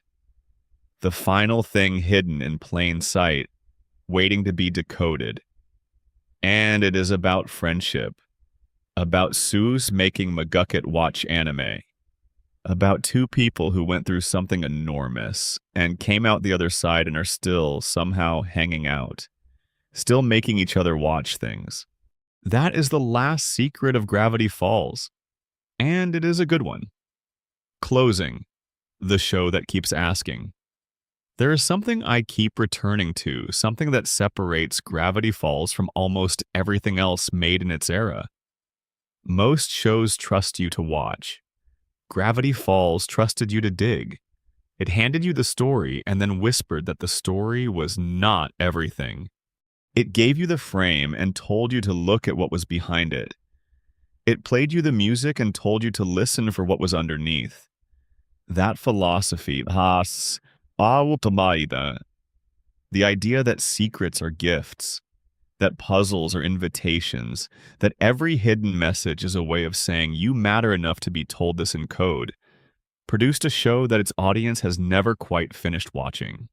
Every rewatch finds something new. Every decoded message opens a door.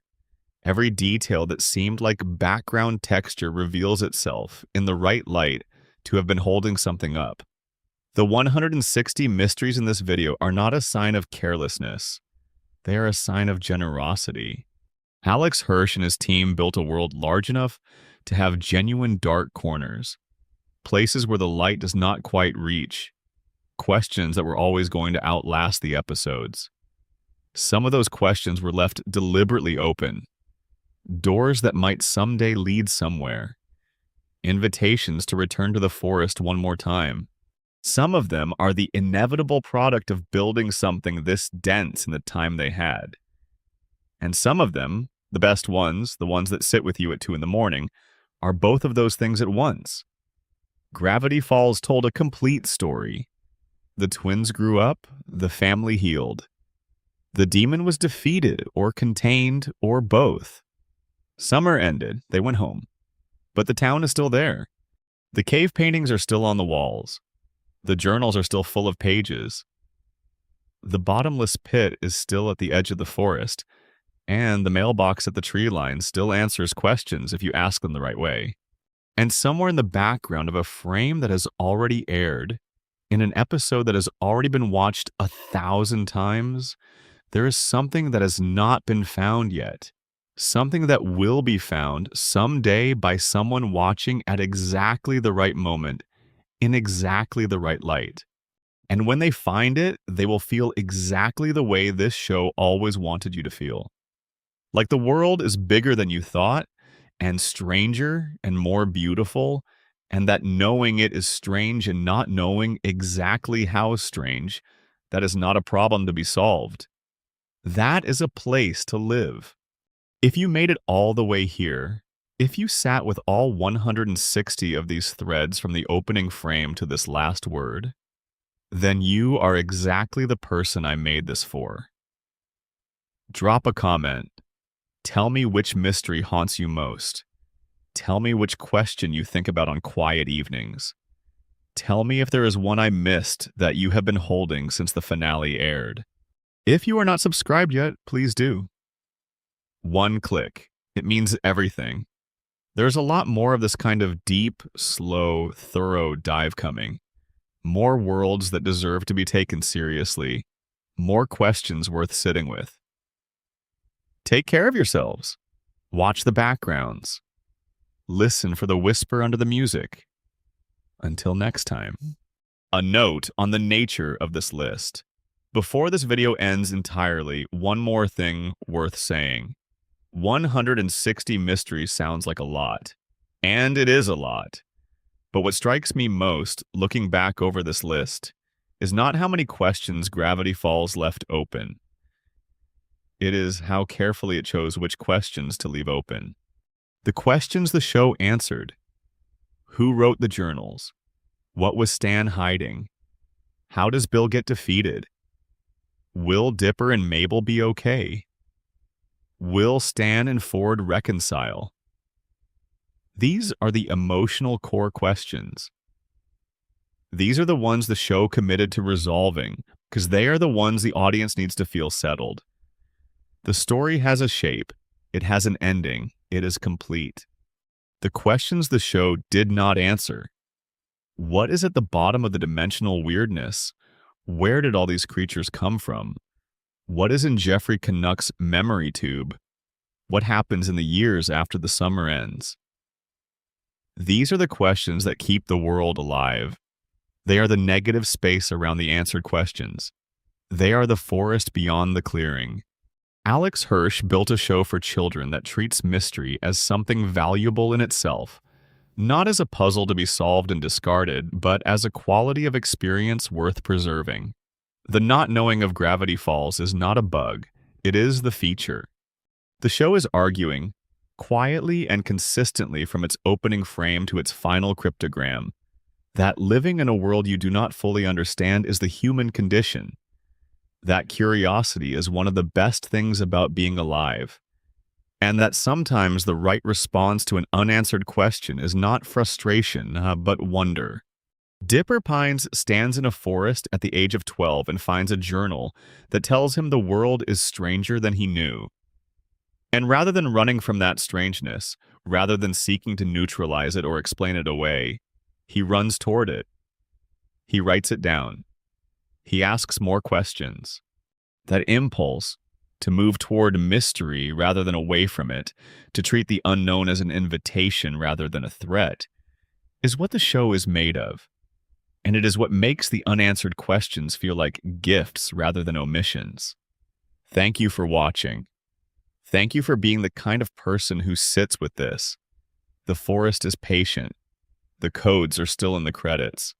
The figure in the opening theme is still standing between the trees. See you next time.